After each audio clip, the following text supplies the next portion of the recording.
I'm Trish Toby with WARC reporting to you live from Westchester, New York, where there appears to be some sort of mutant menace on the loose.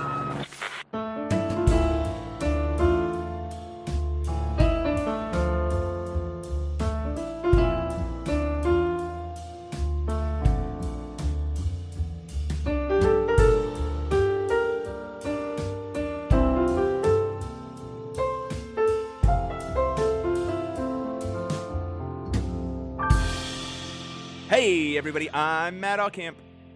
And I'm Pat Reber. And say it with us, Pete.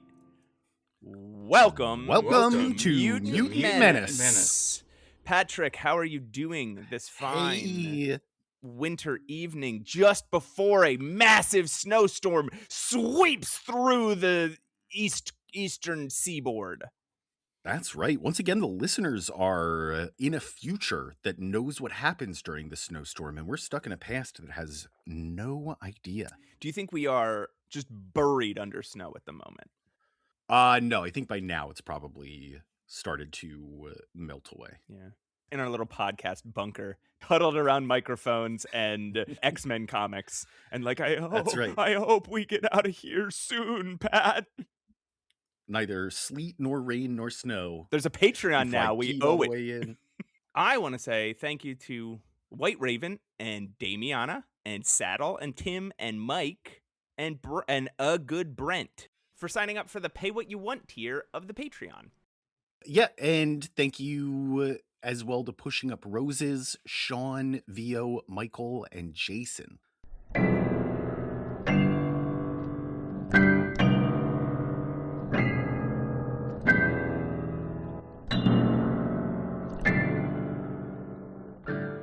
It's time for Pat's email corner. I didn't even know this would happen today. Matt, we got a whole stack here. We got old emailers. We got new emailers. I am going to start with an episode 43 response from our friend Email Michael. Email Michael. Hey, Email Michael. Hey, Pat, he says, tell Matt that Aaron Eckhart would be a great Fred Duncan and is an inspired casting choice. Thank you, Email Michael. I agree. Next, I didn't know anyone would have an opinion on who would be a good Fred Duncan. Next, I'd be happy to play the X-Men arcade game with either of you, but I called dibs on playing Dazzler. As a kid, it took me a few years to learn that she was a separate character and not just Jubilee from the cartoon with the wrong hair color and a different name. Oh, well.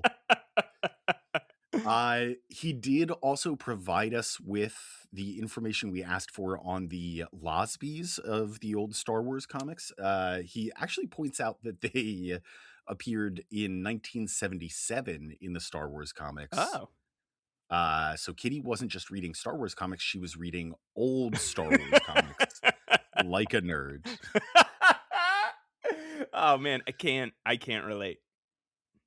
He says, I'll end with this question. Matt seems pretty harsh on Team America, and he drew a comparison to the Power Rangers. So which team does he think would win in a fight? To keep it fair, both teams can use their vehicles. So it's 5 guys with motorcycles who can summon a 6th guy on a motorcycle versus 6 guys with giant robots and guns. I'm not sure there's a right answer. Just curious what he thinks. It's anyone's game. Email Michael. All right. So do you want to play out the fight? All right. So first in are Red Ranger and Black Ranger. They are at the front of the vanguard, and they are the Triceratops and the Mastodon. Well, they're not. They're on foot first. They're charging in. On foot first? Yeah, they're charging in, and at the front of the Team America, it's like Wrench. What's the guy's name? Johnny Be Good. And then, Are You Ready? I think was his name. Are You Ready? And then yes, using his hip hop kido, the Black Ranger beats the hell out of Wrench and actually kills Wrench by accident. Then it's and then next up is Are You Ready? And it's the Red Ranger, and he takes out his gun and he shoots Are You Ready? And Are You Ready's dead. So then the other 2 guys absorb the powers of the 2 dead guys, the other 2 Team America guys, and they summon the Black Racer. We assume. Yeah, who knows? They summon the Black Racer, and now it's 3 and now they hop on their motorcycles, and they're like, we can't take these guys by hand. They've killed 2 of us.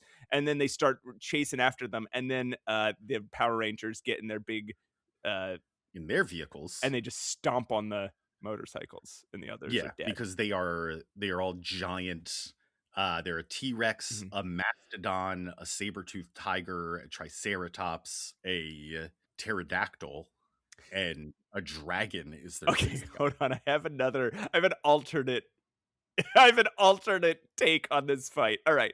The Power Rangers, they're running up, and the Team America immediately knows they're outclassed.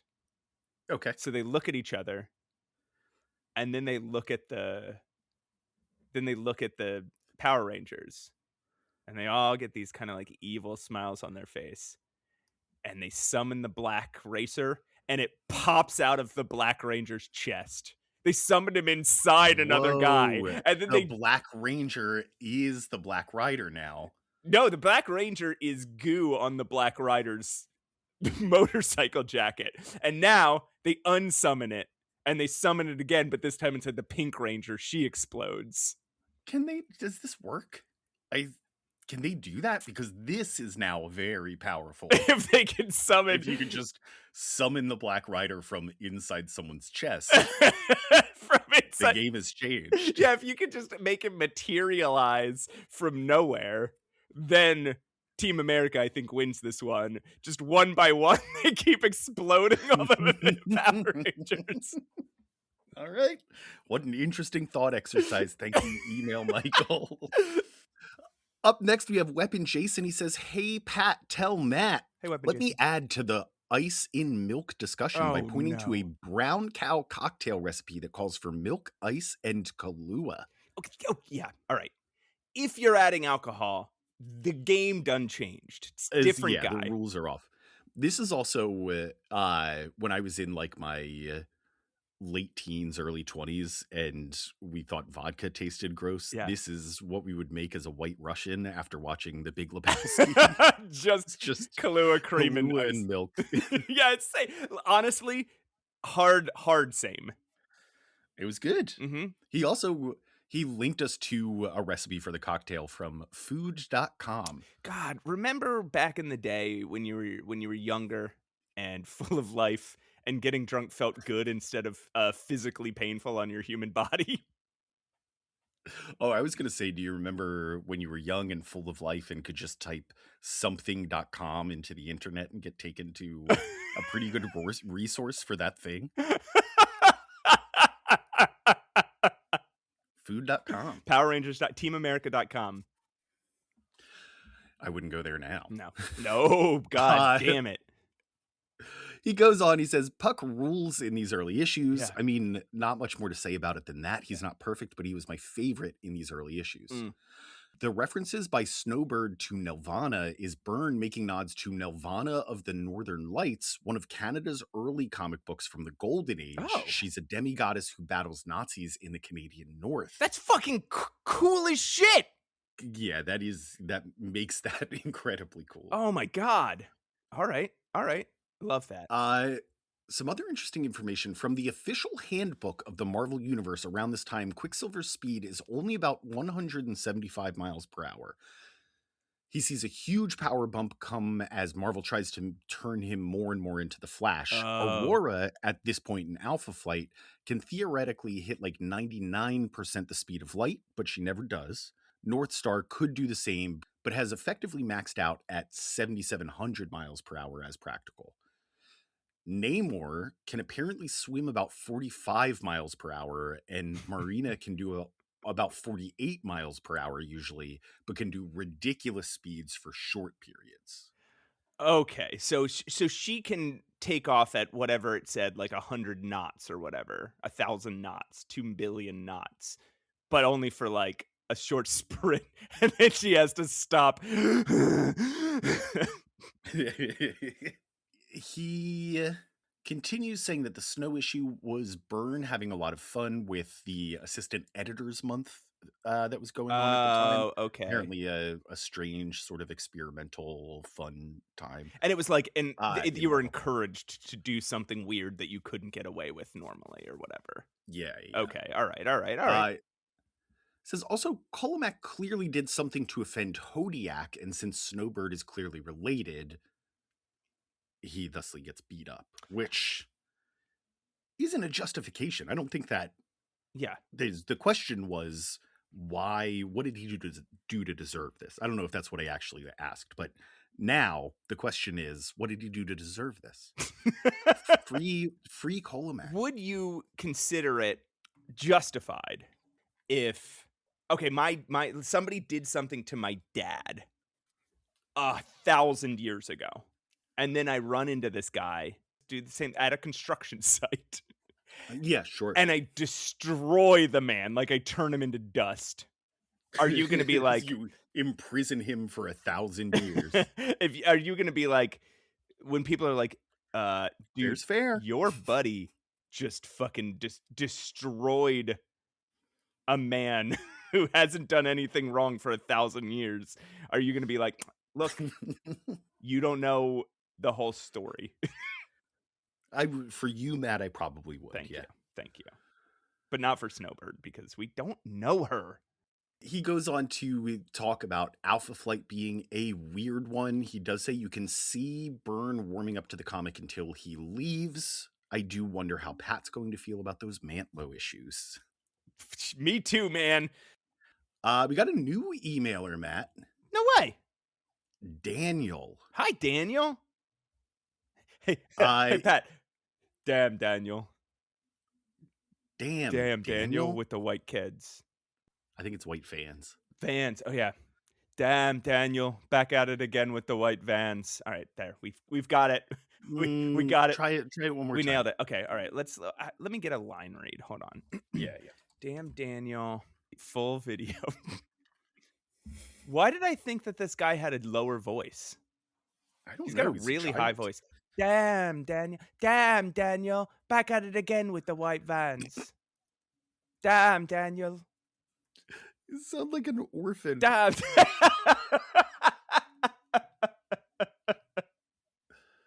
Please, sir, may I have some white vans? And you're saying that's who emailed us? I think. All right. Daniel, welcome. He opens... I'm a little confused about our opening here, but we get Pat, tell Matt, Daniel, and then in parentheses, awaiting my email corner code name. Daniel. So I think he goes on to explain he is a longtime X-Men fan that just recently learned about the podcast and is up to episode 17 now. That's awesome. So he's not going to hear this for a while. Very excited to have him. I'll go through parts of his email, but what I think he's doing here is responding to our prompt to say, please tell us your name so we can say it at the beginning of the podcast. And he requests that he does request that we add it, but we're not going to. It's Pete's now. What if we spent so much money on airfare at this point? What if we do like say it with us, Daniel, and then we still play Pete's He's got a fun story though. He says, I found out about you guys through a local comic book shop of mine. Oh. It is. I work in a sort of nerd gift shop called the Retro Wormhole in Medford, Oregon. We specialize in all things 70s, 80s, 90s, and aughts, media, and pop culture. I work on the various electronics for the shop to include video game consoles, record players, and VCRs. Rad. That's rad. He invites us in if we're ever in the area, too. He tells us we're nerds. He says, anyways... Right next door to us on the literal other side of the drywall is Rogue City Comics. I had a comic on hold over there, and when I came into work one day, they left a note with my boss that basically said, hey, come pick up your shit. The note was on the backside of one of your guys' flyers for your podcast. So, okay. Well, it seems Rogue City Comics is using us as a notepad, not, which we've very much appreciate. Not exactly how we intended, but I'm into it. Yeah, that's guerrilla marketing, Matt. You can't always predict where it's going to go. Shout out to Rogue City Comics. Shout out to Retro Wormhole. If you guys is anywhere near Medford, Oregon, check out those shops.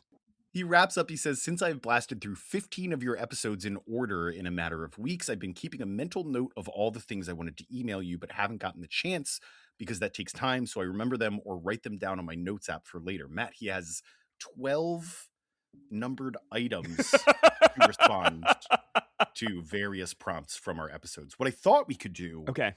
Maybe we should have talked about this, but no, please. I like when you, unlike you from me, I like when you spring things on me, from me. but you Yeah. don't like when I spring things on you from me. I don't. Yeah. I hate it. It's no secret that we haven't released the Epstein files. Ugh. We could cut that. that we haven't. It's no secret that we haven't released the story so far episode. Where Are They Now? The story so far. We had technical difficulties. So we do have that upcoming. It's imminent. Please don't worry, but we're going to get it there. We had to scrap our original recording. We'll figure it out. But I think this is a great time to engage with Daniel's 12 or 13 questions or responses that he has for us. So stay tuned. That episode is coming. Wait, you're saying we are going to wait until... Yeah. Okay, we're going to wait to address all 12 until we do stories so far. That's right. We got a few more. The emails just keep coming. Mikey, 2 mails sent us just 1 mail, and that's okay. It's okay. You can't be on all the time. You still get to be Mikey 2 mails when you send 1 mail. Yeah. And he signs off as much. So again, absolutely fine. Okay. Let's not make it a pattern. It's okay. It's just a name. It's just a name. It doesn't have to be your identity. But his response to our episode 44 non-X-Men email. Hi, Pat. Tell Matt I said I need to ask the Pennsylvania expert for some really good spots of where to go in Philadelphia. My friends and I are going to be traveling to Philly for a yearly meetup in August, and I have to ask, Pat, since you know so much about Philly, what are some places you would recommend we visit and foods to try? I guess Matt can chime in too. All right, let me handle this, Patrick. First, you're going to want to go to the Franklin Institute. That's absolutely right. I was just at the Franklin Institute a few weeks back. It is very much a place designed for children, but it is filled with fascinating scientific toys. What I would say for things to do are museums. There are so many museums in the city. Don't just go to the art. The art museum is beautiful and filled with some incredible art, but there's so many smaller art and science museums in the city that some are weird, some are just extremely curated. Any of them are worth visiting. Highly recommend the Magic Gardens. I think we talked about it in like episode 1 or 2, but it is an outdoor mosaic that takes up like a quarter of a square block. The Mutter Museum. Beautiful. The Mutter Museum is the Museum of Medical Oddities. It's really gross though, so like be careful. Depending on you need a strong, if you have a strong stomach, constitution, and I got lightheaded in there, and I see gross shit all the time. I've never been to the Ben Franklin Museum, but tourists fucking love it, man. I believe I've never been there either. Yeah. For history, the Constitution Center is really great. The Betsy Ross House is supposed to be really good. I've never been there, but people sing its praises. And then for food, we're a restaurant city. There are so many good restaurants. I can give you recommendations. I would base it just around where you're staying. But if you want to get a cheesesteak, no Pat's, no Geno's. Don't go to Pat's. Don't go to Geno's. If you want to go to a touristy spot, there's Jim's on South Street. If you really want the experience, though, just go to like a pizza shop near wherever you're staying. That is where you get just the best cheesesteak. Yeah. Get whatever you want on it. Don't let people tell you what a real one is. I do fried onions and hot peppers. I'm going to give a recommendation if you are like a food guy who's like, I'll spend good money for like food. Yeah. Miss Rachel's Pantry, but you're going to have to book way in advance. It has a seasonal menu. It is all locally grown. It is all, is it vegan or vegetarian? Anyway, it's incredible food. It's fixed menu. It is, I think, the best thing you can eat in the city, but it is like pretty fucking pricey, but worth it. A good mid-range restaurant is Sabrina's, I think, for breakfast, or Honey's. Sabrina's or Honey's. I'm a big breakfast guy. Yeah. Sabrina's, Honey's, Aunt's Pants. Those are my absolute favorite breakfasts in the city. If I keep talking about it, I'll keep listing more. Sorry. I have one more thing I want to recommend to everybody out there that wants to visit Philadelphia. If you want the best sausage sandwich of your life, you go to the Home Depot in South Philadelphia. and you see a stand in front. It's called Rocco's. It's just like some awning. It's like a covered porch that has a gas grill in it, and they make an incredible sausage sandwich, a great breakfast sandwich. If you can make it down, it's not very walkable down there, but if you can make it down to the South Philly Home Depot on Columbus, the sausage sandwich outside of there is, again, best in the world. We got any other emails? I get very passionate about this subject. Yeah, we got so many more. No. His name was Dusk, has written back in. He says, "Hey Pat, can you tell Matt that I've been going through the back issues of your podcast, What's and in his name episode now? 22, when you were arguing," he signs off as Dusk. So name was okay. Yeah, it can be both. My name was Pat. My name is It's Pat. still Pat, but it was Pat too. Yeah, it's a Mitch Hedberg joke he's writing in. He goes on to offer a compliment at a moment that he laughed at very hard. And then he says, What was the I know moment? Pat What was said- the moment? What was the moment? What was the moment? Episode 22, when you're arguing about the name of the Defenders dollar bill / Defenders for a Day arc. I do remember this very clearly. He says, when Pat declared, "Okay, well, I win the argument," and then moved on, I laughed so hard I nearly spit up my coffee. Yeah, Pat's actually a funny guy if you get to know him. Sometimes it's if you really give him a chance. If you have all the context, he's very funny. You have to think about it. You have to really think about it and then come back to it. And you're like, oh, this guy actually is funny. He keeps going, though. He has a question for you, Matt. Oh. He says, I know Pat has said he loves Daredevil, Luke Cage, and other more street-level Marvel comics. But what are your favorite non-X-Men comics, Matt? Do they make those? They do.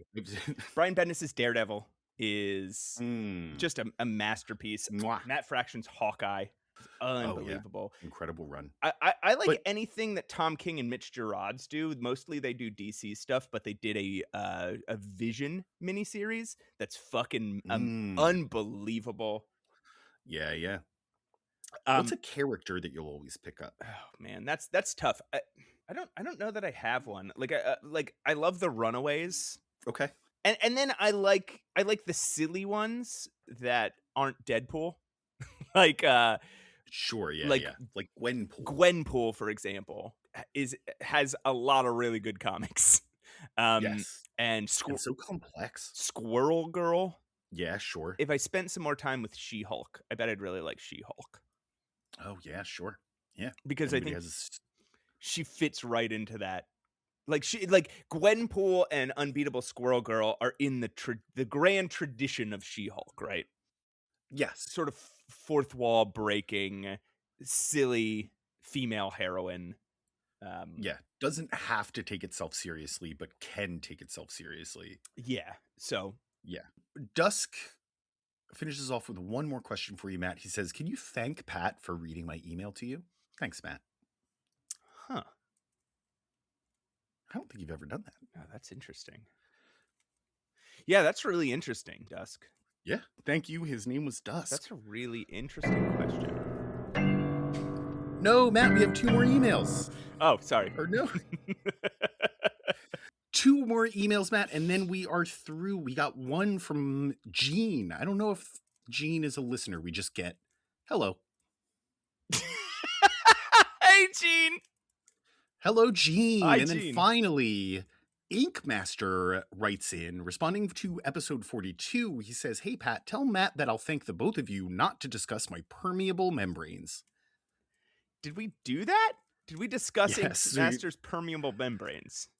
I think they mentioned that they were introduced to X-Men through osmosis. So they mentioned their permeable membranes. Yeah, and then we just brought the phrase permeable membranes into the conversation. You brought up your permeable membranes, Inkmaster. It's not our fault. And you can't blame us, and we didn't do it. But thank you for the feedback.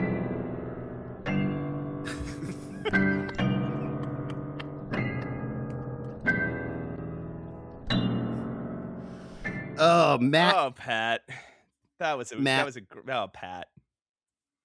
That was a marathon. That was a lot of emails. So many I hope emails. we It's cut 'cause- it down from the half hour that it took us. All that aside, the segment's over. I gotta ask. Yeah. Have you done anything X-Men related this week? You know, I didn't expect this question. So I Ooh. didn't really prepare anything, but let me quick look around the room. I got a new plant, like Aurora Oh. Monroe. I'm really bad at keeping. So unlike Aurora Monroe, I'm really bad at keeping plants alive. I do a really bad job. So Oh, okay. my friends who are plant friends, and there are very few of those who get me plants, but of the ones who do, they know to get me like low light plants that don't take a lot of water. Yeah, sure. You can water them when you remember. So I got a little plant. I got just like a little plant. That's it. Hey, Pat, have you done anything X-Men related this week? Matt, I gotta say, and this is a little awkward, but Aurora Monroe got rid of all her plants. All right, here I go.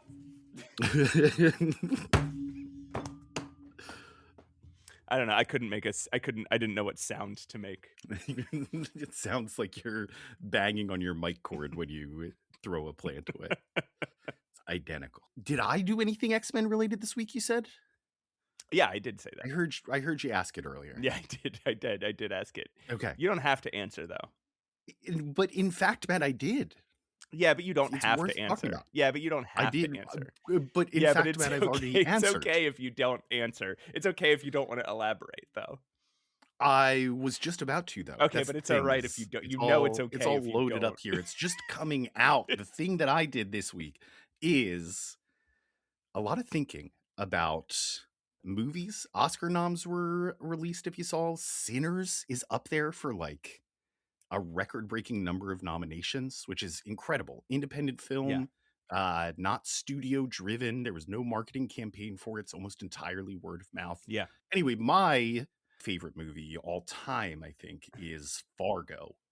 Have you seen Fargo? Yes, I've seen Fargo. This really does not feel X-Men related thus far. No, I'm pulling it around. We're right there, Matt. So I'm thinking of our X-Men universe Okay. that we've been building. And again, I think I have a connecting piece here to maybe put such an interesting word, and it our can mean a casting lot of different decisions things. into a place that where you really see the vision, right? That's all I'm trying to do here. So I've picked another one. I think our next Magneto should be William H. Macy. All right. Okay. So you're saying okay. So Wolverine is Bow and Yang. Yeah. Did you pick a Nightcrawler? No, we haven't picked. Did you pick a yet. Cyclops? That's a tough one. No. Okay, so it's okay. So you've picked. Okay, so you've picked Bow and Yang is Wolverine. Wolverine. You've picked Fred Duncan, and you've picked Magneto, and that's it. And Professor X. Who is Professor X? Drew Carey. Okay, Professor X is Drew Carey. Alan Alda. And William H. Macy. Who's Alan Alda? I don't know. Who the fuck was Fred Who are Duncan? you casting Alan Alda as? Aaron Aaron Eckhart is Fred Duncan. Is FBI agent Fred Duncan. And William H. Macy is okay. So I'm getting sort of like this vibe of like this. This is X-Men as directed by the astonishing team up of the Coen brothers and Wes Anderson together. Do you think we could get them together again for the first time? I think that's what I'm seeing. That's what I'm seeing your vision of the X-Men to be. Am I getting close? Well, I don't see a lot of Wes Anderson in there. I do think Coen brothers is probably a good direction to take this. If you think we could get them. Okay. A Coen brothers directed X-Men movie. I mean, no, that would be amazing. That would be amazing. I would love that. I'm still not seeing your cast. Okay, I'll keep trying. All right. Well, while you think of it, yeah, we should give your brain something else to think about. Like, we'll just focus on something else you can process in the background, right? I love that idea. So I want you, Patrick, yeah, to tell me about New Mutants number 9. Oh. But Oh. Okay, folks, it's a New Mutants episode. It's been a tiny little bit since we've had a full episode dedicated to the New Mutants. Yeah, caught an issue here or there, but and because the last couple issues of New Mutants were so weird and complicated, I thought we would just do like a quick recap. What do you think? I think that's a great idea. So I love this idea, Matt. Oh, really? Thank you. So yes. So just to remind everybody where we're at. Number 1, Karma is missing. She's presumed dead by the New Mutants, but she's presumed alive by Professor Xavier. Right. The New Mutants are on a trip in the Amazon with Roberto da Costa's mother. Okay. Because she's an archaeologist. Right. Roberto's father, Emmanuel da Costa, is joining the Hellfire Club and using their resources to send goons to disrupt the trip. Because he's like trying to do mining out there. Yeah. And he's like, don't archaeology there or they won't let me mine there, you know. So these goons were supposed to not harm Bobby or his mom, but they did attack the New Mutants, seemed to kill them, and Roberto's mother's missing. Right. The New Mutants, they kidnapped what appeared to be an indigenous Amazon woman. They just like kidnapped her out of the woods, right? And turned out to be a white blonde woman in brownface. Oh, more yikes. Yeah, so it goes to like from yikes to double yikes. Yeah. The last issue ended with a bunch of Roman legionnaires holding the New Mutants at spear point, being like, you're all now slaves of Imperial Rome. Remember? Oh. You know, we didn't talk about this last episode, but why the fuck didn't they just beat their asses? Yeah, I assumed we would open this episode with a fight. Yeah. And we don't. Like, these are just guys with spears. Cannonball could take them out in like a fucking second, right? Like, why? Well, let's find out why, Matt. In New Mutants number 9, Arena. Chris Claremont writer, Sal Buscema penciler, Tom Mandrake finisher. Tom Mandrake. Don't listen to him cry. Tom Warzakowski letterer. We got the Toms. Glynis Ween colorist, Louise Jones editor, and Jim Stupid Emperor. Emperor? He made them put that in there. Release date July 26, 1983. Cover date November 1983. The New Mutants are led through a cave by the Roman legionnaires to a massive valley surrounded by mountains and covered in a dense cloud fog. In the base of the valley is lush greenery, farmland, a flowing river, and a city that's styled exactly like the architecture of ancient Rome. The legionnaires call it New Rome, and this cave is the only way in or out. This is just the Savage Land again, but Rome. Sort of. I saw it more as Wakanda for white people. Like, it's a society that has been, it's an advanced society hiding in a remote place in a different country. But it's not advanced. It is. They're not. There's no, They have no tech. This is the thing. They've been here since, I guess, ancient Rome, and have made no advancements whatsoever in style, in art, in architecture, in religion, in culture, in technology. Nothing. Yes. Imagine, like, the high point of the Roman Empire is, imagine just before the events of Julius Caesar. Yeah. Everything just continued on as it was at status quo for 2,000-ish years. Although we'll find out this is after Julius Caesar. But, yeah. Well, yeah, everything that's happening here is after Julius Caesar. They left Rome after Julius Caesar. Roberto wonders why they don't just fight their way out of this mess. Yeah. But Dani says they're in no shape. And besides, this new girl, Amara, tells them not to resist because there is much more at stake than their lives. All right, well, that's fine. They're all thrown in a dungeon, and Amara identifies herself as Amara Juliana Olivia Aquila, daughter of the first senator of Nova Roma. Nova Roma is a lost Roman city, she explains, but partially populated by Incas who fled the colonial invasion of South America. Okay. This Incan faction is trying to overthrow the Roman Republic with absolute monarchy, and Amara is part of the resistance to that movement. She's hiding her identity because her resistance could be dangerous for her father's position. Okay. All right. So here's what you're telling me. Yeah. There was a white people society hidden in the Amazon. Deep in the Amazon. And then some indigenous Amazonians, the Incans, Yeah. integrated into their society, and with their barbaric, absolute monarchist ways, they're trying to take away the civilized democracy of the white people. And so they needed a white blonde girl to go out into the world and put on brown face to collect some people to help her stop the Incans. Yeah, That's to collect some civilized people Okay. to come and help. So that's the story. That's the story, and that's the story that we're being told. Yeah, it's pretty racist. Okay. All right. Cool. It is once again just Chris Claremont's position on indigenous people and whether I guess they are current or ancient people and how they would react to situations. Wild. Okay. All right. Cool, Chris. The mutants are unsure whether to trust her or not, which leads Dani to instinctively pull a fear image from Amara's head, one in which a priestess dressed in black throws her into a pit of fire. Sam and Roberto have had enough. Sunspot suns up and punches out of the cell, but it triggers a series of poison darts in the wall that shoot the mutants and knock them all unconscious. Again, they are always getting knocked unconscious, like every 2 issues.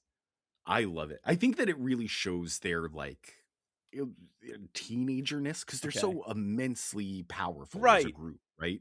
But they're reckless, not just with their powers, but also with their decisions. Okay. And so a lot of times they end up getting knocked unconscious because you can't kill them. I could see that, but do you feel like you're bringing that to this, and that Chris Claremont was just like, oh, they're too powerful, they could just like break out of anything. I gotta knock them unconscious. I think it was intentional here because the way this plays out is Sam is like, I'm just gonna rocket my way out of here, and Rain and Dani are like, no. Okay, and right. Roberto is also like, no, Sam, don't, because I will. And then he punches the ground and breaks the cell open, and Dani and Rain are still both like, no. That wasn't why we were telling him not to do it. Meanwhile, a bunch of nude men. Pat.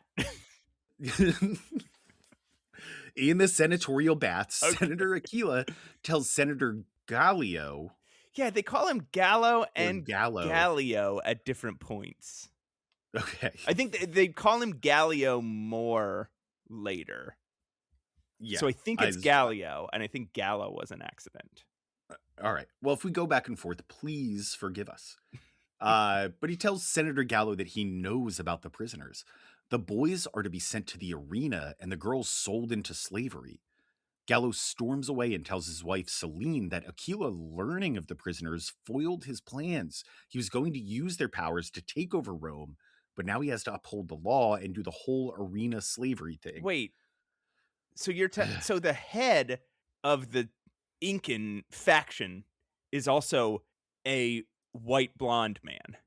Yes. Okay. All right. Yeah. Okay. Selene, his wife, offers to kill Aquila with sorcery, but Gallo wants to kill him himself. So Selene leads him down a secret hallway to show him her plan B. She waves her hand and an illusory wall turns into a door. The door to a cell where Castro, remember him, is imprisoned. He offers the services of Emmanuel or the Hellfire Club, unclear which, or maybe both, to help them take over Nova Roma in exchange for mining rights in the area. Gallio is interested. Oh, okay. In the House of Woman. I think it was supposed to say women, but And unsuspecting Dani and Rain are getting wine drunk, bathed, and groomed until Amara breaks into their sleeping chambers and warns them that they have to get the fuck out of there. Yeah. She says, Dani, don't drink so much. The wine is drugged. Number one, don't drink at all if the wine is drugged. She's like, I only had a little bit, so I'll be okay. But number two, I absolutely love that she runs in, shouts that warning, and Dani goes, oh, the wine's drugged? Shit, give me some more. Yeah, she drinks more. She like downs her glass. She's having a blast. Under the influence of that drugged wine, though, the girls refuse to get out. Amara reveals to the readers that she was sent from Nova Roma to protect her from the Black Priestess until her father stops the woman. She wonders why the wine drug doesn't affect her, and then has a somewhat familiar attack, like a force inside of her trying to burst out and causing her pain and dizziness, feeling like she's on fire inside. Hey, do you remember this happening to anyone else, Patrick? The Phoenix. Oh, yeah, I guess so. I was thinking more like Dark Phoenix 2? I was thinking more like Kitty Pryde. I was thinking Kitty Pryde, but okay. Yeah, I guess it happened to the Phoenix, but like... This has been happening for a while, but never been so bad. As she tries to recover, she cries out, alerting the Black Priestess, draped in shadow, but clearly Selene. Yeah. I don't know if they were trying to get us to not know who that was, but it's Selene. Selene is the Black Priestess. And just to be clear, it's because black magic and she wears black. She is everyone here is white. Yeah, she's a white person, Yes, very much. Yes, yeah. Be awful rude if they were like, she was a black woman and they were just like, oh, the Black Dude, Priestess. This is Marvel in the 1980s. They did that to everybody. That's true. Sam and Roberto, meanwhile, are chained up and being forced to watch some gladiators train for the arena. They would escape, but they're being kept drugged until the gladiatorial match. Speaking of, we hop forward to the games. A drugged Danielle Moonstar and Rain Sinclair sit next to Senator Gallio and passively watch their friends Roberto DaCosta and Sam Guthrie tossed into the ring, themselves drugged with something that's supposed to throw them into a berserker fury. Fuck! Sam tries... At least Roberto is going to get the chance to be just like his hero, Wolverine. Right? Or that one motorcycle man who's also a dick. Wolf. Sam tries to resist, but Bobby switches right into Sunspot form and beats the fuck out of the human gladiators. As wooden carts with big Mario-style spiked rollers on them roll onto the field, Cannonball fires up and shoots straight through them. Yeah, what are these things? They're just like... Was this a real device? They're like big wooden tanks with like these like... Again, it just looks like from a video game, like a roller with spikes that you'd have to hop over. Yeah. A chariot tries to trample Sunspot, so he dives beneath it, avoiding the horses, and yanks the chariot into the air, throwing it across the arena. It's fucking cool. This part is really cool. The crowds cheer and take bets in the circus as Cannonball continues to wreak havoc on archers and more rollers until he accidentally barrels right into Sunspot. Oh, whoops! The two, fueled with rage, rear back and collide. Sunspot punch to Cannonball blast, and both revert to normal kid form. Oh, okay. They start wrestling. They're not out yet, though, Matt. They start wrestling ferociously until Roberto Sunspots up again, grabbing Sam by the throat.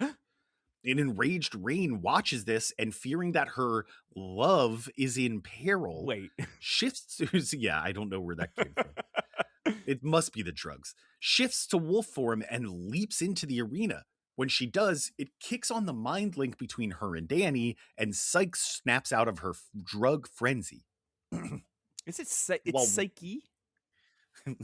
I just like to say Psyche. Psyche. Psyche. It's the worst superhero name in comics, so I think we just call her Psyche. It's just Dani.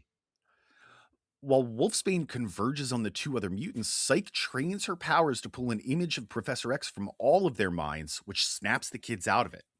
That's all it takes. That's all it takes. You see your teacher, you're not on drugs anymore. If that was the case, I would have had a very different high school experience. Sam apologizes to Bobby, who no time for that nows him as the crowd begins to turn hostile. These are spawn of the Black Priestess and must be killed. But Senator Gallio, seeing an opportunity, halts the panic and announces the mutants to be fulfillment of an ancient prophecy deserving of the laurel wreath of triumph. Okay. See, Rain's red hair marks her as a descendant of Julius Caesar, Huh? while her wolf form marks her as a descendant of the she-wolf who nursed Romulus and Remus. Okay. All wolves are related. These are not just weird kids, but gods. No way. Continue.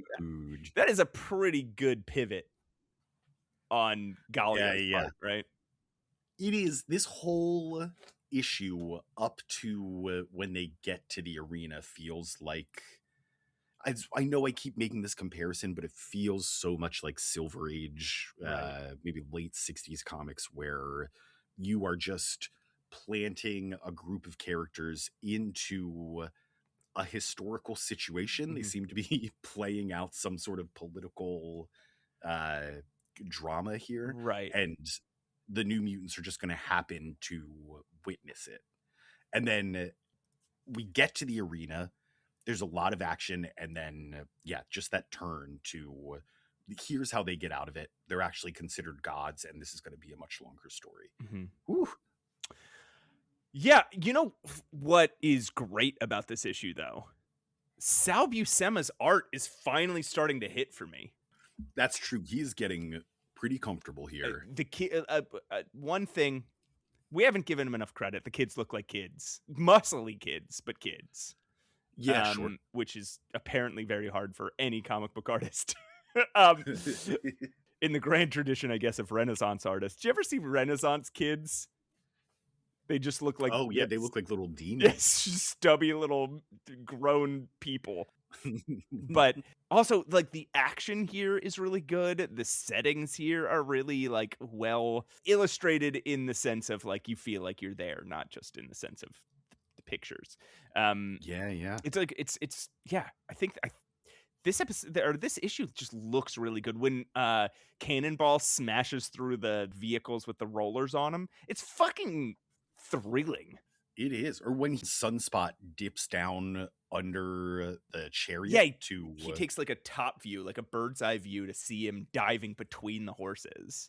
Yeah. And you can feel the action. It all makes sense. It connects one panel to the other. No wasted space. And then he's like dragging along the ground as he's trying to get a hold on the chariot. And then it's really good. Man's putting in the work. He's doing well. And if you want to know more about Sal Buscema's work on the New Mutants, do you want me to tell you about New Mutants number 10, Betrayal? I do. Well, Chris Claremont wrote it. I'll tell you that much. Yes.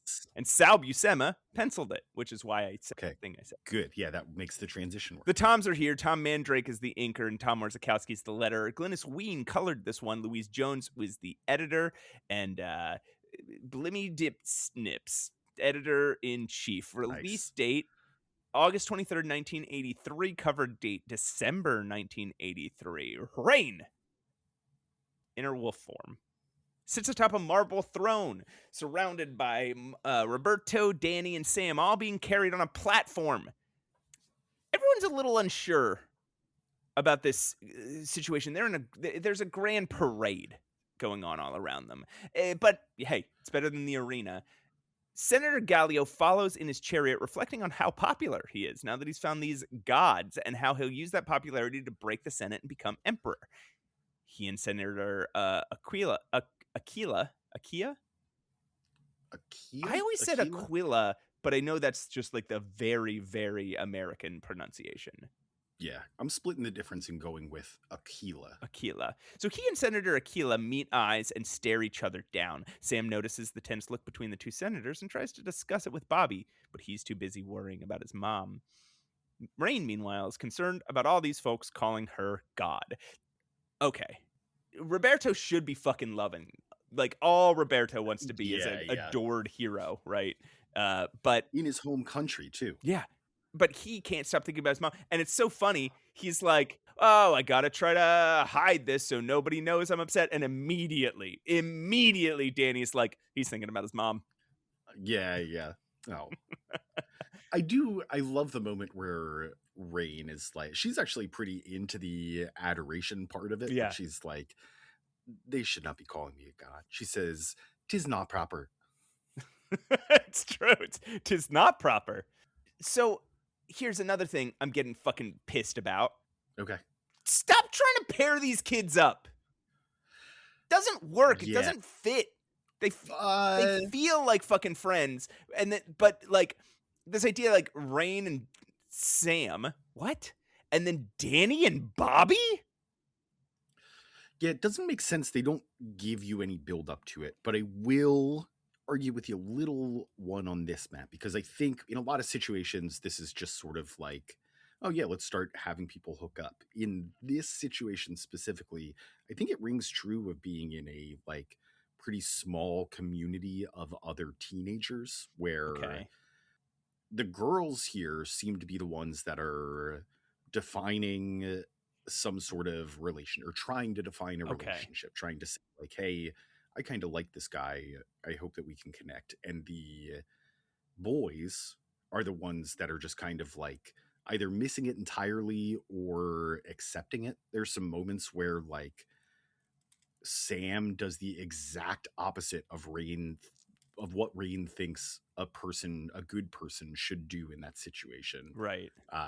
Totally oblivious, and it doesn't seem to affect her because this is just their little community. Their hormones are running wild. They're going to start trying to pair. I can see it with Rain, actually.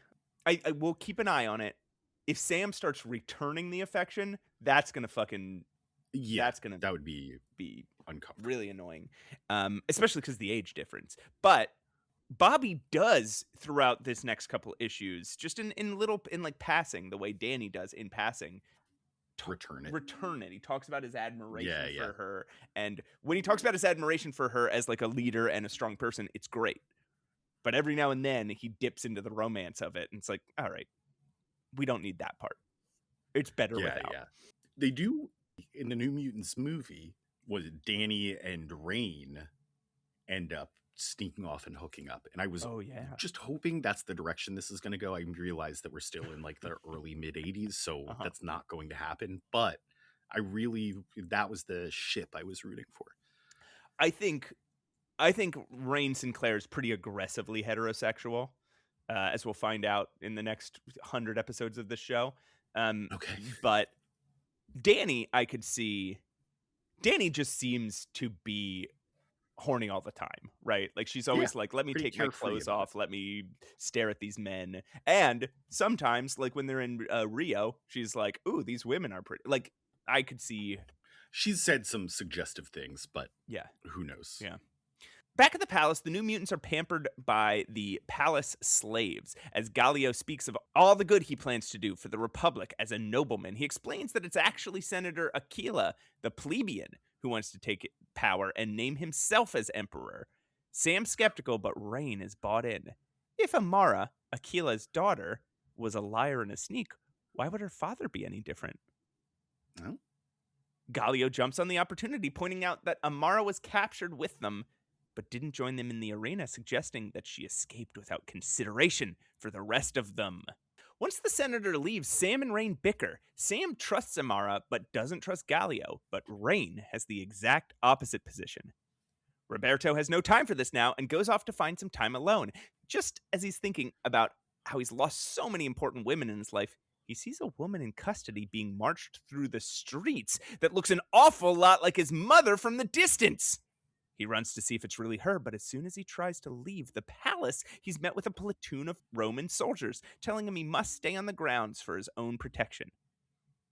He sunspots up and considers plowing through the soldiers, but remembers his training and relents. It's a really good moment. Yes. So, there's some weird stuff in here. First of all, they're being attended by slaves. Yes. And Roberto's like, my dad was a slave when he was my age. You're what, 15? Mm-hmm. And your dad was a millionaire by the time he was 20. What happened in that 5 years, man? He made a killing. I guess so. The next thing is that Claremont is doing a really good job of writing kids here, right? Yeah. Like, the sense, like, they don't have experience, they don't have convictions, right? They only have experience. So whereas, like, Wolverine might say something like, I don't believe in slavery, bub. Roberto's like, man, I don't know how I feel about this. My dad was a slave when he was my age. Rain isn't like, I think something like, you know, I have a conviction that something's wrong with Amara. She just is saying that because Amara listened to her pour her heart out. Confessor, yeah. Yeah. Her shames. And same thing with like Sam doesn't trust Gallio because like, I don't know, there's something about his tone of voice that reminds me of the rep for the company rep for the mines. Oh yeah, the one that kept making his dad work weekends or whatever. Yeah, man. What an interesting way to write a group of children who have to make like life and death decisions. Yeah. It's very cool. Like this, at some point, enough of these experiences just become your code, right? It's just that repetition. You don't even think about why anymore. But as a child, you absolutely do. All of this stuff is still fresh in your memory. Yeah. Also, Sam says, mind your elders, girl. You hear me? Rain, shut up. You're like 2 years older than Rain. Yeah, you're a little boy. Shut the fuck up. Did you want to talk about Bobby? Oh, just he is facing a platoon of soldiers that he knows he could take out. He could turn into Sunspot and crash through them and go off and do what he needs to do. But he thinks of Xavier. Yeah. He thinks of his training. And then he's like, you know what? I'm clearly scaring this man. And it is clear the soldiers are very scared, but duty bound to guard him. And he's like, I would be a real dick if I used my powers just to threaten and scare them. And so he powers down. And he apologizes. He's growing up, our little boy. It's a bit of a gruff apology, but yeah, it's progress. So later that night, Dani manages to sneak out by distracting a couple guards at a side entrance. By summoning just like ladies. Pretty ladies. Wearing bikinis. And it works. The guards. So to Sal Buscema's credit, he draws 2 incredible pervert faces. And they're like, by the gods, are they real? Am I dreaming? Like, imagine if you walked up to somebody to flirt with them and they blinked at you and they were like, am I dreaming? You'd be like, okay. All right. I gotta go. I might be out of your league. So as soon as she gets out of the villa, she's kidnapped like immediately. Yeah. Even later, Rain and Roberto worry that Dani's been gone for an awfully long time when Roberto notices a hand with a pistol creeping out from behind one of the curtains. He manages to warn Rain and move fast enough to only get hit in the shoulder, but the force knocks him out of the window from several stories up. Sam, waking up to see the chaos, bursts out of the window and manages to catch him before he hits the ground. Back in their room, Rain has managed to subdue the assassin. It's Castro, the mean man from the boat. Oh yeah. After some questioning from Gallio, he reveals that Senator Aquila hired him to kill the New Mutants. Gallio immediately summons a squad to go arrest Aquila. Why would Aquila do that? We know he was hired by Gallio because we saw him in the cell with Selene. This is his plan? Castro's like, if you let me go, I'll go get you guns and armies and stuff. And Gallio's like, I have a better idea. How about you go try to shoot the kids? Well, I think the idea is to not actually kill them, right? To make it look, to frame Aquila. Right. He's having a failed assassination attempt so that they can still question the assassin and he still has full control of the New Mutants. Though, they could just go get an army. They could just have Castro go get an army. They could have. Meanwhile, Dani wakes up in a mossy cave remembering only being kidnapped and drugged. Ooh. She finds herself in a bikini. Oh no. Stop it. Stop making the villains undress everybody. God damn it. That's so fucking weird. Especially children. Stop it. Next to 2 other unconscious young women. Also in bikinis. Of course. One of them is Amara. Guards show up to retrieve the girls, but Dani's still too weak from the drugs to conjure an image. The guards inform her that they're taking them to be sacrificed. Oh. They march through the cave to a big, boiling lava pit where they see a woman materialize on a platform jutting out over the lava. She calls herself Selene, daughter of the moon, mistress of the fire, but we would recognize her as the wife of Senator Gallio. She commands the girls to step forward for their sacrifice, and Dani feels the mental tug inside her. Her training is protecting her from what is clearly a psychic command, but the other girls don't seem to stand a chance. Dani, still unable to use her powers, watches helplessly as the girl that's not Amara ascends the stairs. As she ascends the staircase to Selene's platform and walks right off it into the lava. Ugh. Selene takes great pleasure in absorbing energy from the sacrifice. Back in town, Sunspot and Cannonball burst through the walls of the Aquila estate, sending guards flying everywhere. Roberto is mad and looking for revenge, but Sam notices, this is all a little too convenient. Castro gave up Aquila with minimal questioning, and Gallio had a whole army that was a little too ready to go and storm this compound. Yeah, they were just there. They were like, oh, we already know our orders too. Rain wants to hop in the battle too, but Gallio insists that as a goddess and a child, she must not put herself at risk. Sam manages to pull Bobby away from the fight by flying him up in the air and explains how suspicious this all seems. They agree to prevent any execution of Aquila till he's had a fair trial, bursting in just as Gallio's guards are closing in on him. They prevent the guards from murdering Aquila. Man, Sam's so fucking brave. Yeah, very cool moment for him to part with an army. Yeah, he is fucking fearless. He does this all the time now, and it's so cool. I love Sam. They offer to escort him to the palace for his trial. Gallio and Aquila trade words in Latin, where Gallio all but admits he's doing this to further his plan to become emperor and is pinning all the blame on Aquila. Little do they know, and little did we know, Bobby speaks Latin. What the fuck? And he heard the entire exchange. Can you imagine Bobby sitting there trying to study Latin and succeeding at it? This is Roberto da Costa. Back in the cave, Amara stands on the edge of Selene's platform, clearly in a daze, as Selene explains her part of the master plan. Years ago, she took Amara's... Classic villain stuff. She is about to kill Amara, and she's like, before you hop in the lava pit, let me tell you everything that led to this moment, and then everything that's going to happen after. Years ago, she took Amara's mother and is now thrilled to absorb her life force as well. Once she kills Amara and her husband kills Aquila, they will rule Nova Roma. Dani, being restrained by guards, is finally able to find the strength and summon an image of those guards' greatest fears, a giant vampire. A huge one. It was a smaller vampire, they would have been like, we can take it.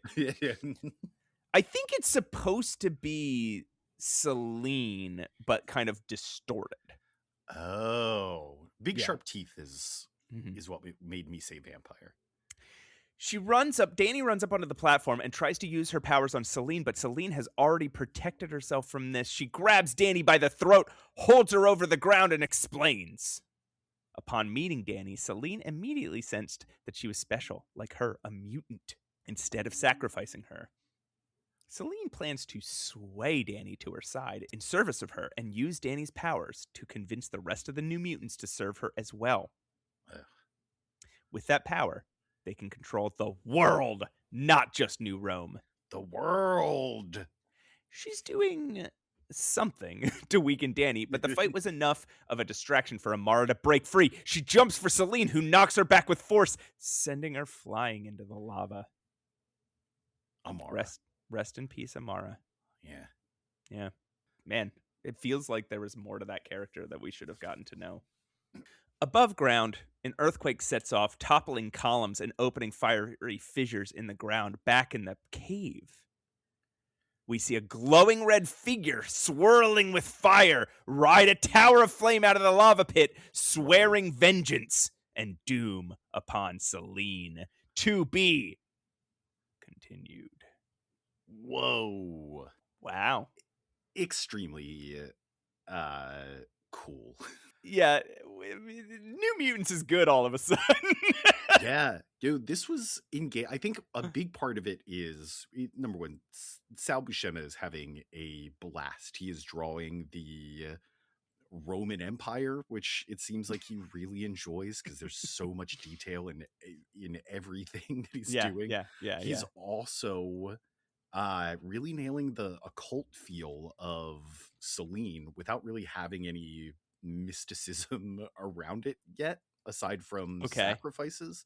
Like, it's just vibes that you get this feeling of, oh, there's some witchy shit going on here. Right. I mean, I'm gonna have some questions about Selene.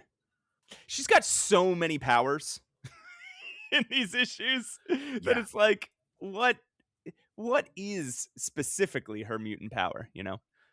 There's one point in the next issue where she says what her mutant power is, but she uses it exactly once and does 5 other magic things through this run.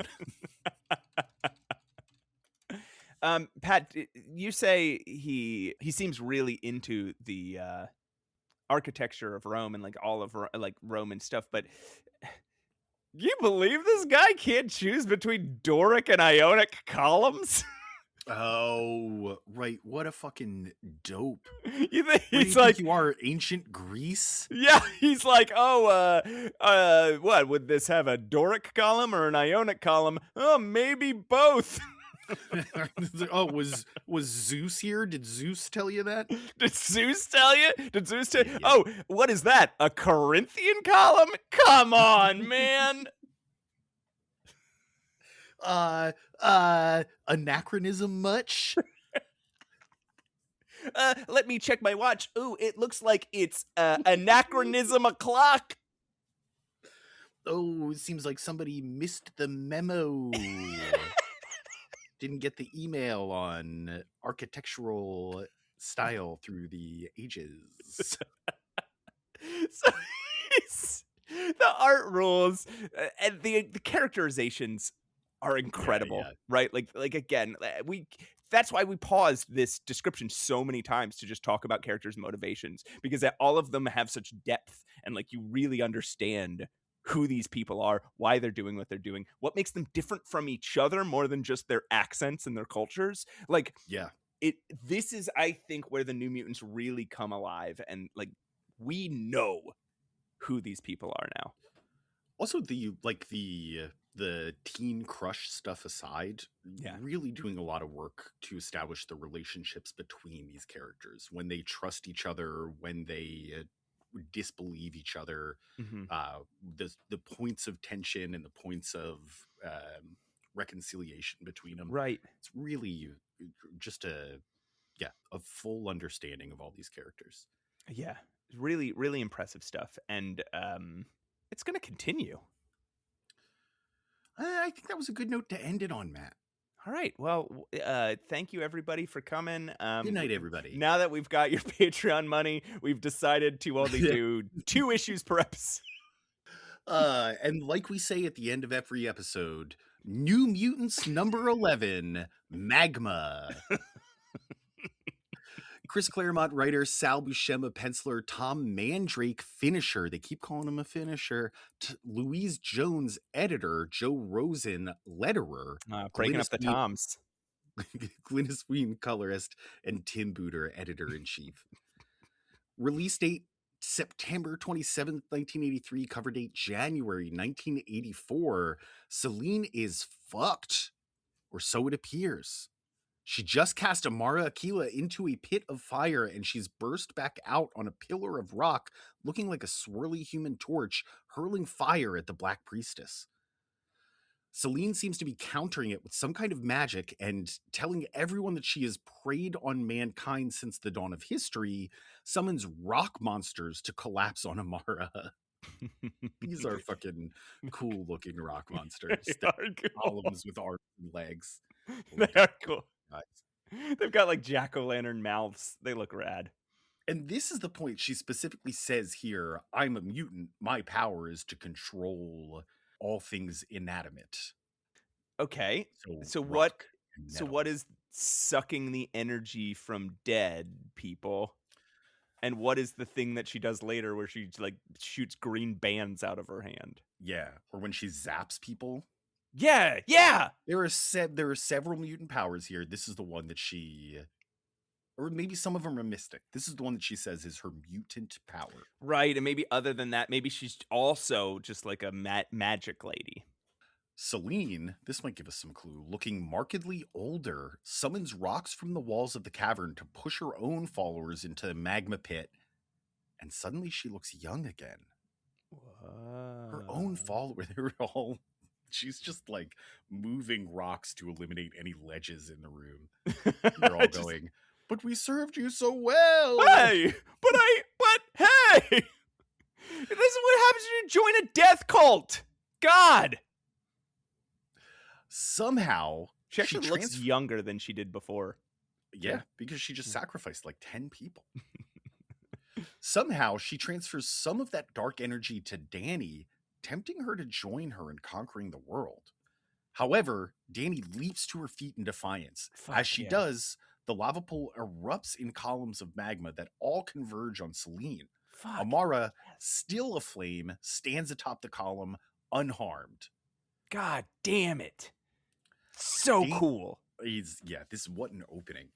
And fucking Dani being Dani and being so rad and fucking, oh wow, we didn't know this about Amara at all. And she just destroyed Selene. Just like, oh, here's this huge threat. Clomp. Gone. Yeah. Dani struggles to get away, but falls at Amara's feet. She accidentally pulls a fear from Amara's head again, in image of her burning Dani accidentally because she can't control her new flame powers. Yeah, there is a amazing moment. So Amara walks over to Dani, who's like flailing on the ground, and like there's this intimidating fire woman standing above her, and she goes, "Hi, Amara. How are you doing?" I think it's meant to be cheeky. I know, it's great. It's so good. It's very good. Amara turns away, fearing that she's a monster, but suddenly is wrapped up in green bands. Yeah, this. She falls in human form to the floor as Selene, still unharmed, stands above her. What? No, we just... Selene drains all the life from Amara, who falls into Dani's arms, eyes blank, body limp. She's dead. I have a question. Yeah. Does this ever get resolved? Like, okay, she's clearly not dead, right? Like, we I don't know that that's a spoiler. Do we ever know why she's not dead? Like, she's dead. She's dead here. She's lying dead. No. When she reappears, she says, yeah, turned out I wasn't dead. Okay, well. But for now, she's dead for the second time. She's so dead. This episode. Back in Senator Aquila's villa, Gallio thanks the kids for their help, but they don't feel great. They ask for help finding Dani, and Gallio says he'll form a search party, while one of the centurions tells him in Latin that since she's a maiden, the Black Priestess probably has her. I thought for sure this was going to be Bobby discovering this. No, right. He just doesn't hear it. Just, yeah. He forgot his Latin. Rain offers to help the search party, and Senator Aquila tries to warn her that Gallio is a traitor, but Gallio silences Aquila and tells Rain to leave it all to him. Bobby, believing he may have spotted his mother again, warns Sam and sneaks off, knocking out a Legionnaire and donning his armor. Bobby begins putting the pieces of the conspiracy together as he sneaks through the villa and finds his mother chained up in a cell, arguing with Castro. Castro tells her that he was ordered by her husband not to harm her, but accidents happen. This is Bobby's Magnum PI moment. Sunspot bursts in and rushes Castro, knocking him out. He rips his mother's chains apart, and the two have an emotional reunion. She tells Bobby that she was rescued by the fake Amazons. She tells him about the Black Priestess and her cult, and Bobby deduces that this is probably where Dani is. She can take care of herself, though, he thinks. He devises a plan he's pretty sure. He devises a plan to free every prisoner he can and join the fake Amazons with Aquila's men to stop Gallio's plans. Okay. In Gallio's chambers, Sam and Rain are beginning to bristle as Senator Aquila is whipped bloody on the floor. Gallio secretly orders Sam some poisoned wine and raises a toast to Dani when suddenly Amara bursts through the fucking floor. She's okay. She's fine. This is the moment where she says, "Oh, actually, I didn't die there. I was resting." She's on fire and begging her father to save her. The guards charge her, but at that moment, Roberto da Costa swings in on a rope, knocking a host of guards to the floor. As they round on him, his mother and an army of fake Amazons and Aquila's guards all charge in. Yes. Wolfsbane turns wolf and guards Senator Aquila, while Sam cannonballs through Gallio's army. As the mutants fight the guards, Aquila and Gallio square off with short swords. Despite Gallio's advantage in size and fitness, Aquila manages to stab the man through the heart. God damn. It's very cool. This is also not unearned, by the way. When I think we skipped it in the recap, but when Aquila is first being arrested by Gallio's men, he starts stabbing him. He's taking him out and saying, like, "Who's next? Who else? If you're going to take me, I'm coming down with you." It is the gooeyest bloody sword that I've ever seen, though. Yeah. They get, again, Sal is just having the time of his life here. Yeah. It's really, it's just some lore about Senator Gallio. He has very thick blood, thick gooey blood. Battle 1, they rush to Amara, who tells them about her transformation, and Selene, the psychic vampire, and her plans to turn Dani into something like herself. So this is where we also learn that she's a psychic vampire. Yeah, apparently she's a psychic. Apparently she's a psychic vampire. Amara leads the new mutants down through the caverns to find Dani, but are stymied by Selene's control of rocks. Or up through the caverns. We have to discuss this soon, but okay. Wolfsbane gets separated from the other three, who are cocooned in rock tombs. Though this doesn't hold up to Sam's cannonballing and Amara's magma form, Bobby can't transform to Sunspot, though, because he's out of sun power. No more does once more, but yeah, he would. they forget for a panel. So, Cannonball grabs them both and rockets into Selene's chamber, where Wolfsbane is already squaring off against a rock monster. The mutants charge, but are blasted back by Selene's ill-defined powers. However, while she's concentrating on fighting the mutants, Dani finds a chink in her psychic armor and summons her greatest fear, death. Also, they change Dani's outfit again. Again. Pervert Selene just keeps undressing her. Puts her in. It's actually a very nice outfit that she puts her in. It's like a fancy robe. It's exactly like Selene's outfit, only like a lighter blue, which is like a really, really deep V. Yeah. And they're wearing high heels. All this fashion in ancient Rome. So Selene is staring at her greatest fear, death. Bobby takes this opportunity to plunge a knife into Selene's chest, but Selene tells him she doesn't have a heart. Just another thing. Selene starts sucking out Bobby's life force, but Sam, realizing this mountain must be above the cloud cover of Nova Roma, blasts a hole in the wall. The sun floods in, powering Sunspot and overloading Selene. Amara creates a fissure in the ground, revealing a river of lava, and Sunspot lifts Selene up and throws her into it. He then smashes the ground, burying the lava flow and Selene in rock. Okay, are they in a fucking mountain or are they underground? What is happening here? Just above us is the sky, above the cloud cover. Just Okay, yep. below us, the Earth's core and the magma that flows within. Look, I only have taken one geology class, and it was the Okay. only class that I got an A- in instead of an A or an A+. Okay, Ooh, so right. questionable source on this. It absolutely destroyed my GPA. Changed it from a 4.0 to a 3.99. All right, you nerd. Get to the point. I think it's an either or scenario. I don't think you have lava flows, like active lava flows in rivers underneath you while you were up in a mountain high above a big valley. Couldn't you, what if you were at the top of a volcano? They're not! Also, there's a big hollow mountain? Yeah, that's got caves. I guess mountains have caves, but this is like a big dome at the top of the mountain. Like if you knock on a mountain too hard, you're gonna crack into its juicy center. Sam is upset at Bobby for killing Selene, but Bobby tells them she's probably unkillable. How does he know that? What?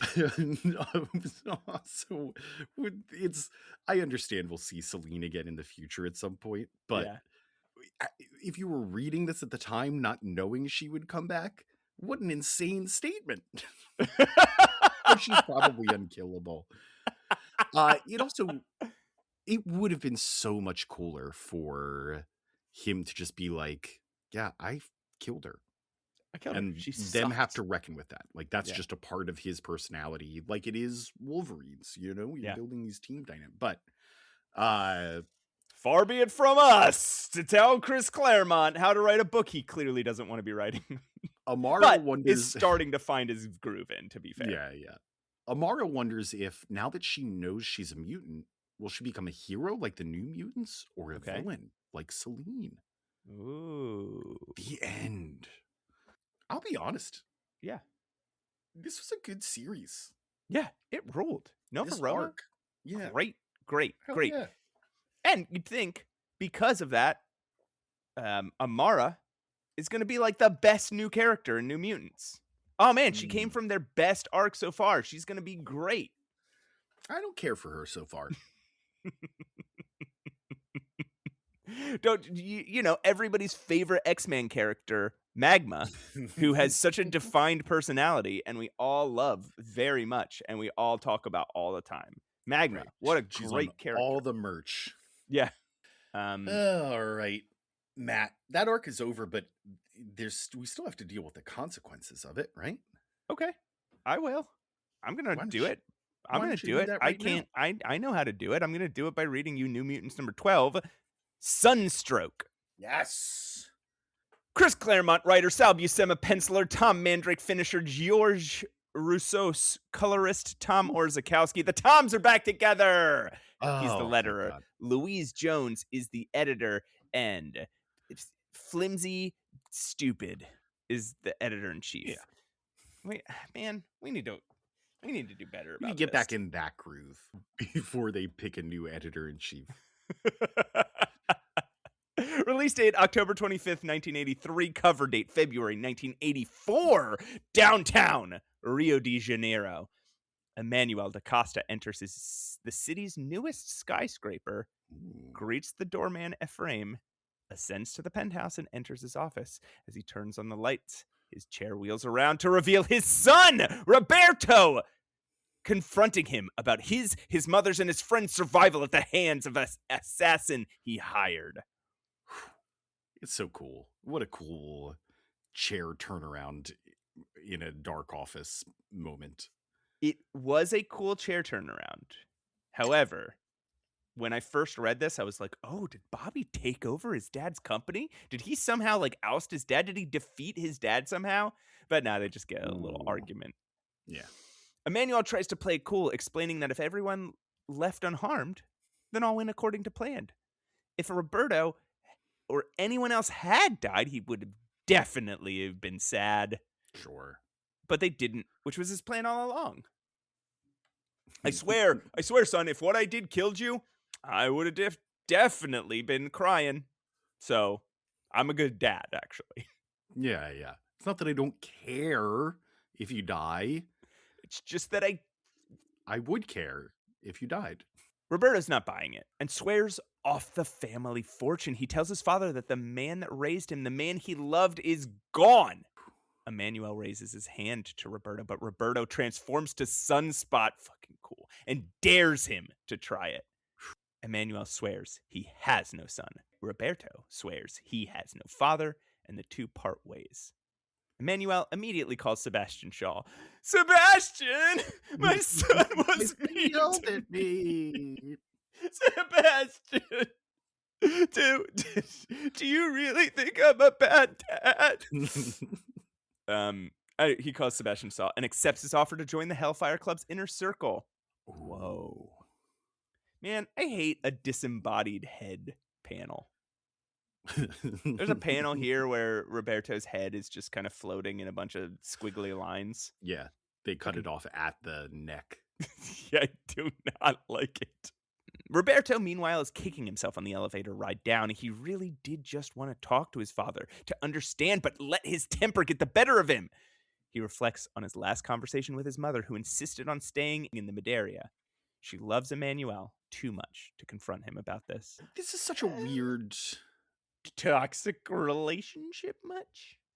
Absolutely. But at the same time, Roberto's mother is like, hey, he's lost right now. That man is not your father. And if we love him, we don't abandon him when he's lost. And that was kind of like at least shed some light on this weird relationship they have.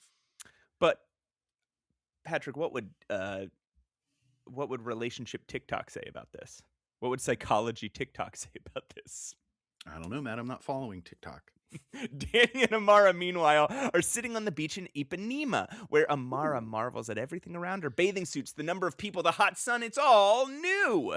She reflects on why she had to leave the comforts of home in Nova Roma. Her father wants Xavier to train her, and when she objected, she threw a tantrum and summoned a lava spout into their home. Could you imagine? Oh no. Just like, oh, I'm so mad. Ah! Fuck! Sorry, Dad. Sorry. God, I burnt all of our photo albums. She must learn how to control her powers. Her thoughts are interrupted, though, when a group of muscly boys approach her and Dani on the beach and offer them company. When Dani rebuffs them, one of them grabs Amara by the waist and forces a kiss on her. Ugh. Enraged, she inadvertently, but justly, I'll say, summons a small volcano on the beach as she pushes the man away. People go flying everywhere as the beach clears. This is terrifying. Could you imagine being on the beach and a volcano shoots out of the ground? Just like tosses you into the waves. You're like, ah! Nearby, Rain enters a Catholic church despite being a Protestant. She's looking for guidance. She's in a bad place. She feels guilty for allowing people to call her a god, and she feels used by Gallio for her mutant power. She generally feels unaccepted. Even her friends, including her crush Sam, seem to like Amara more than her. Perhaps they don't like Rain, just the wolf. We should be counting wee slip of a girls, by the way. Oh, I think we would lose count. Just keeps calling herself a wee slip of a girl. Just a wee slip of a girl. I'm just a wee slip of a girl. Irish. We're both doing just a wee slip of a girl. I'm just a wee slip of a girl. There we go. Ironically enough, Sam runs into the church at that moment, needing use of her wolf powers. They just like me for my wolf powers. Hey! Rain, get out here! We need your wolf powers! That's almost verbatim what he says. We need your wolf powers. Amara has disappeared after causing a scene on the beach. Their best hope is Rain's tracking abilities as a wolf. Amara, meanwhile, still in a bathing suit, is wandering in the middle of a busy street, eliciting car horns, screeching tires, and Portuguese curses. She can't understand any of them because she speaks English and she speaks Latin, and that's it. Also, why do they speak English? Do we ever get explanation for that? Why Amara speaks English? Yeah, why anybody in Nova Roma speaks English?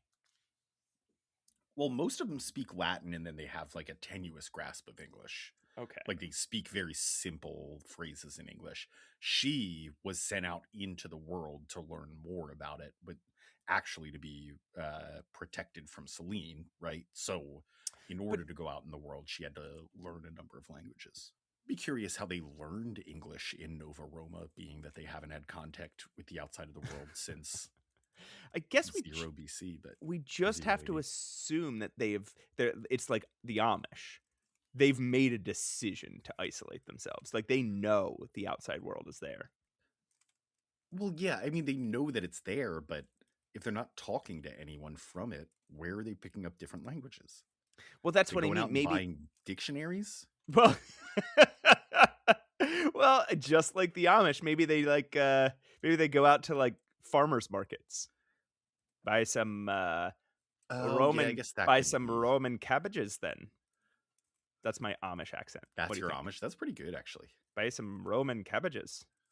The hot sun beats down on Amara as she tries to escape the chaos, only meeting more cars as she runs. Finally, a police officer runs in to stop traffic and help her, but upon hearing her speak English, assumes she's a foreigner and on drugs. He tries to arrest her, sending her back into a panic, and rock formations start shooting out of the ground, sending traffic flying. God. This is nuts. A few blocks away, the New Mutants hear the commotion and start running towards it, only to find the aftermath of Amara's freakout. Flipped cars fire and giant rocks jutting out of the ground. Sam wants to stay and help the authorities clean up, but Dani points out that their bigger responsibility right now is finding Amara and reining her in. Rain transforms into wolf form to start tracking again, but the smell of sulfur and smoke interferes with her senses. They illustrate this by having Rain in wolf form sneeze, and Sal Buscema has to draw a dog mid-sneeze. He just scrunches up its face like it's a rat. Like it looks like a rat now. Like it's a human. Like and he's doing his best. It would be very difficult to find reference for that, I imagine, especially in 1983. But it is a dog, as if a dog had human facial muscles and was reacting to a sneeze the way a human does. Because when a dog sneezes, it just kind of goes like it just kind of bursts out of its nose. If spin its head around a little.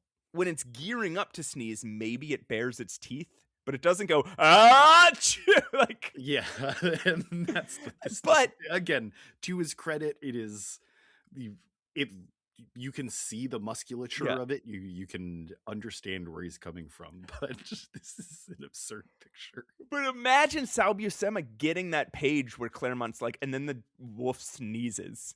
He's like, what the fuck do you want me to draw here?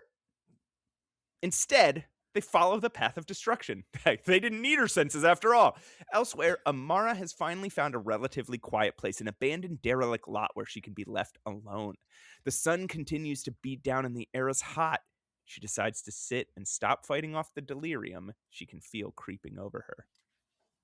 Suddenly, she's surrounded by lava, crying out to the god Helios, offering herself to the sun. Helios accepts and she becomes one with the god. She returns to the glowing red form, fire swirling through her body and out into a head of fiery hair. She revels in the power, feeling the lava within the earth like she feels the blood in her veins. Can you feel the blood in your veins, Pat? Yeah. Can you not? Oh. MutantMenacePod@gmail.com. Can you feel the blood in your veins? As a god, she towers over the city of Rio, bringing hellfire down upon it, collecting the lives of the city's inhabitants as a great sacrifice. She grows more powerful, plotting to reshape the world itself, ruling with fear and wrath. She starts to dig deeper into that well and suddenly finds Selene, the Black Priestess, willing her to keep embracing this power. This snaps her out of the vision, placing her back in the empty lot, unsure if she dreamt it or really leveled the city. She collapses as she prays for strength, and we see a group of shadows converge on her and take her. Ugh.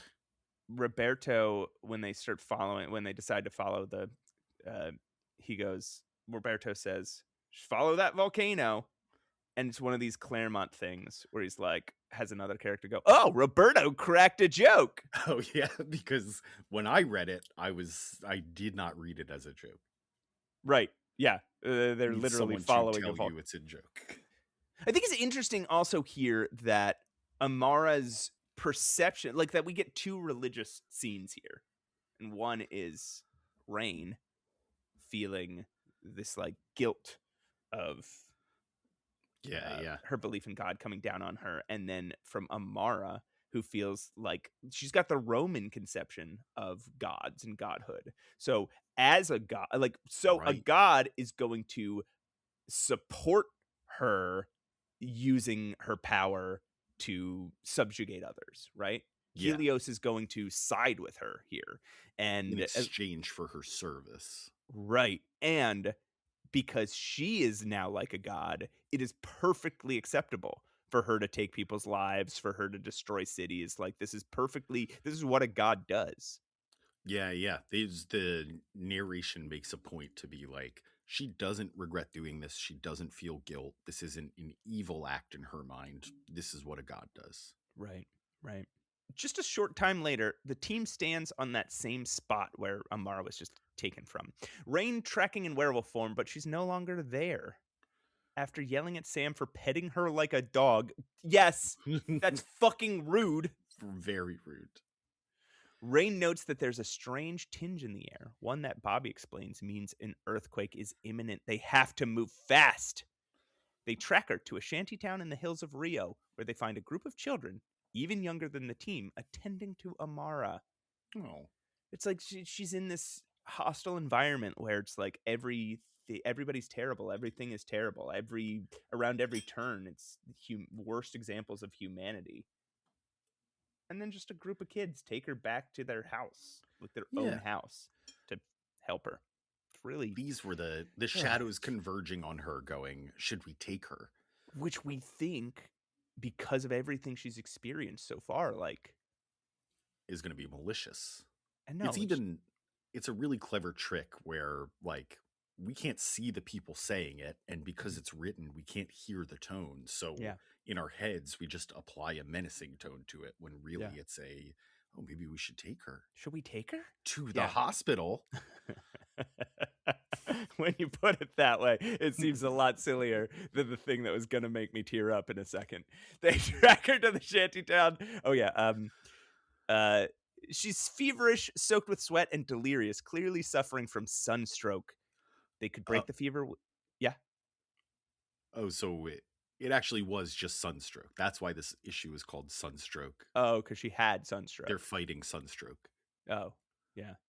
They could break the fever with some ice, but Roberto explains that they'd be hard-pressed to find any in this poor neighborhood. Ooh. Dani tries to summon Amara's greatest desire, recalling when she was able to summon a snowstorm for the overheated rain. Remember but that? She only summons a vision of the angel of death chasing down Amara and the entire team. Okay. Her greatest desire is to die and take the new mutants with her? Can you imagine? First of all, why does she want to take the new mutants out? I don't know. Okay. But can you imagine being Dani and just trying to help somebody and being like, oh, whoops, I summoned the angel of death. Dani insists they need some ice. And this time Bobby knows where to find some. He and Sam blast off to a nearby warehouse district where they find an ice truck and rocket it back to the house, noting along the way that the bay is boiling and lava is bubbling up in the middle of it. That's scary, but we got to talk about this ice truck. Okay. Because Roberto is able to lift it as Sunspot. That makes sense. Sam is able to carry Roberto places using his blasting power, and as we know, he and anything he's carrying are invulnerable. That makes sense. This checks out. How'd they work an ice truck into Sam's rocketing? Yeah, They're just carrying it through the sky. And the way they justify it, sorry, I'm very mad about this. The way they justify it is because Sam is nigh invulnerable while he's blasting, his arms should be able to handle the strain of picking up a man who's picking up an ice truck. You know, I've always thought about this with Wolverine, right? If Wolverine heals, maybe we could do Deadpool, because apparently, I guess Deadpool heals faster than Wolverine. Is like, Sure. Okay. So if Deadpool gets under a big, heavy object and just starts lifting, Mhm. are his muscles going to tear apart and heal fast enough? Like, so fast that he becomes strong enough to lift the thing? Yeah. No, I think he would get crushed, but then eventually he would be able to, because he would continue trying to lift the rock. The muscles would continue to tear, continue to rebuild. That's what I'm saying. And every time they And so- regrew, they'd be a little stronger, because that's what happens when you tear a muscle and regrow it, right? Yeah. So eventually, I don't think he could do it quickly enough to hold up this giant rock, but he would get squished, slowly heal back to this like extremely jacked version.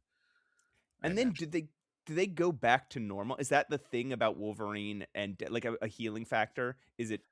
Ooh, that's a good question. It always brings you back to like a normal.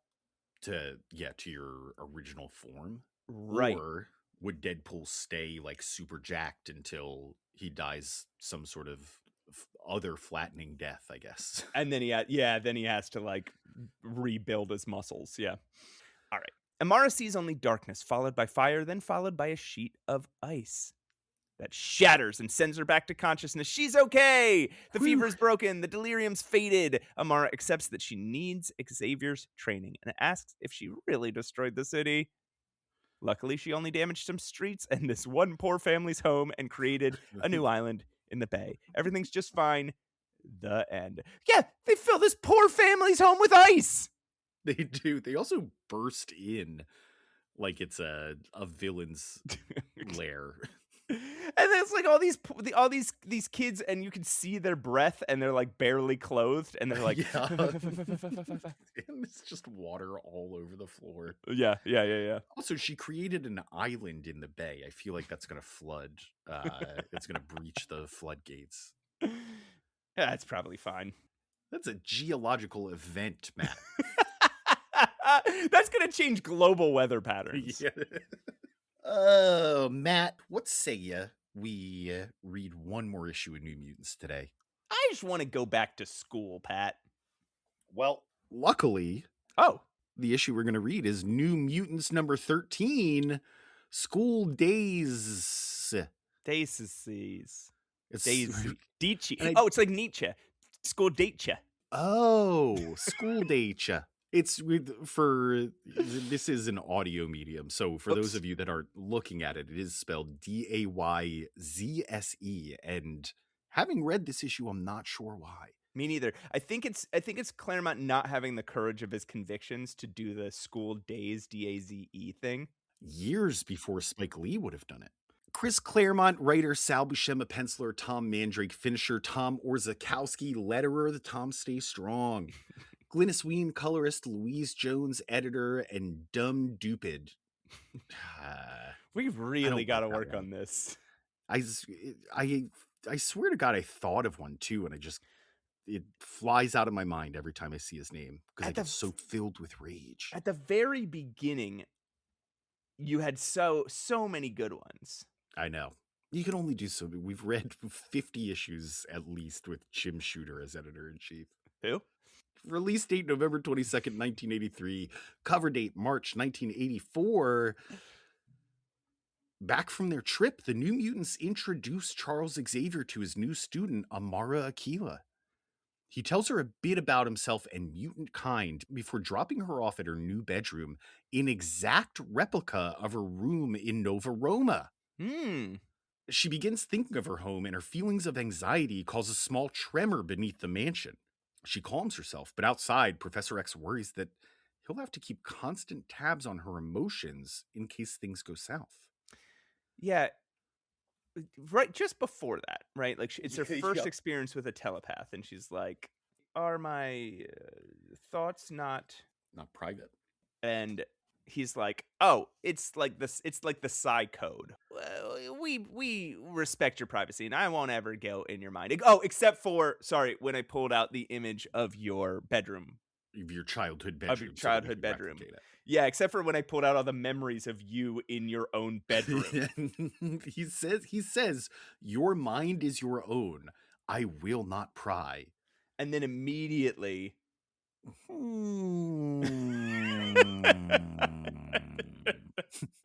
all right, well, let's see. That's probably his only two offenses. Later, the kids and Stevie Hunter are having a barbecue to welcome Amara to the school.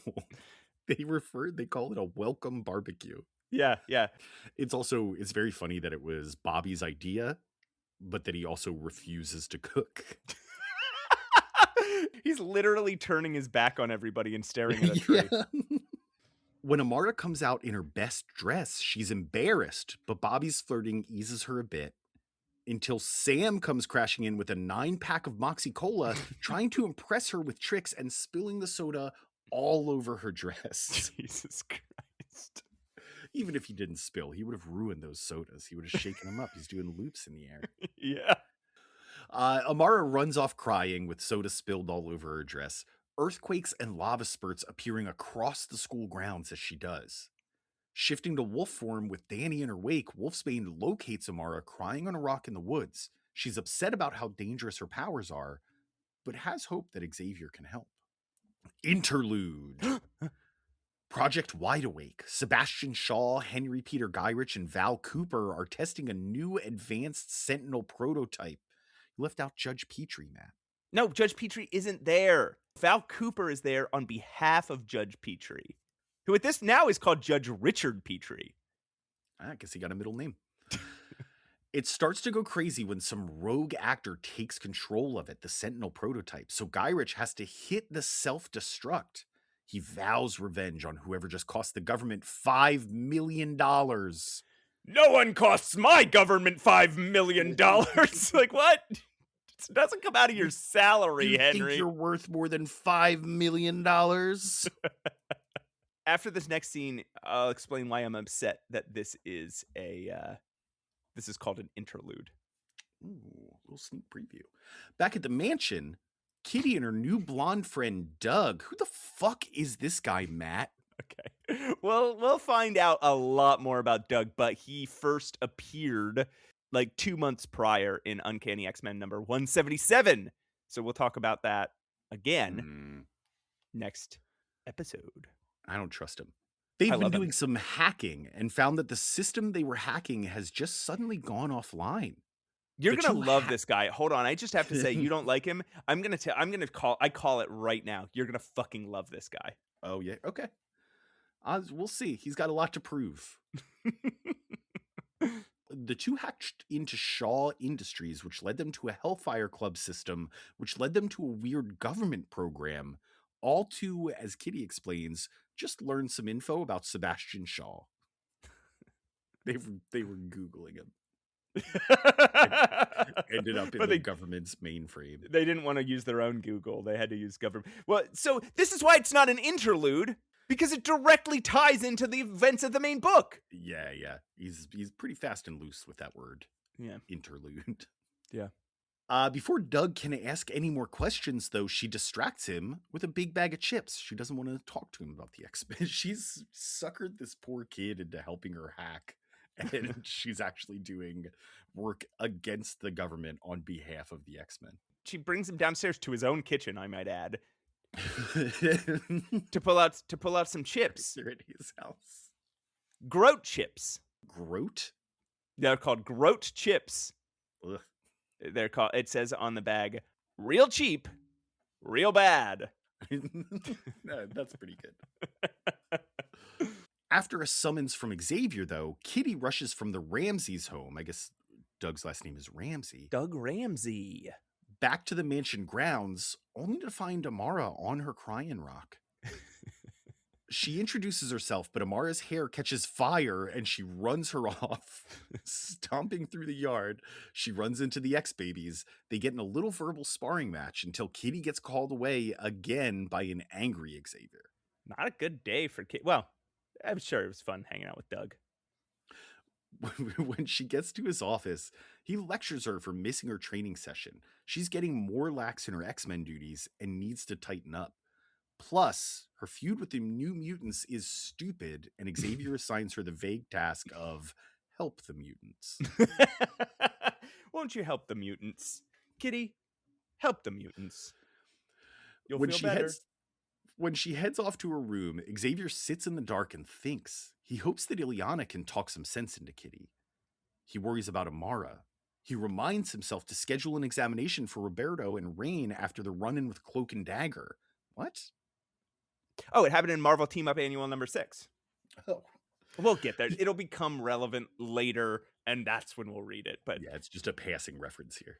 Yeah. He wonders if he should bring Cloak and Dagger into the X-Men, despite them turning down an offer from Cannonball.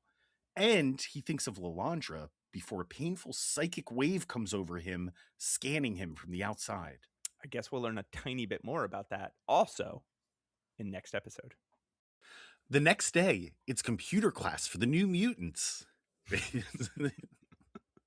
Amara catches on quickly while Sam and Rain struggle, and Rain wonders about her place in the school. They all seem pretty foreign to the concept of computers, which is fair. This is like the Apple IIe days, right? They've got these big blocky things in front of them. I like the idea that like Chris Claremont has a thought in his head of how relatively smart everyone is, and like Rain is kind of stupid. Sam is very stupid. Yeah, he's a simple man. And Dani and Bobby are smart. Amara's like super smart, I guess. And of course, Kitty's a genius.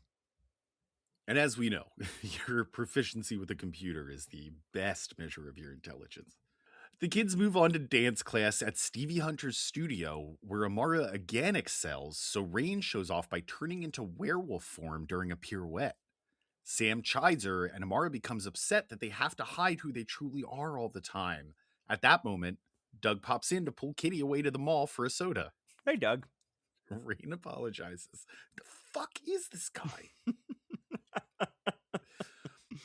Later, in the danger room, Amara is in her New Mutants uniform with a new name, MAGMA. MAGMA!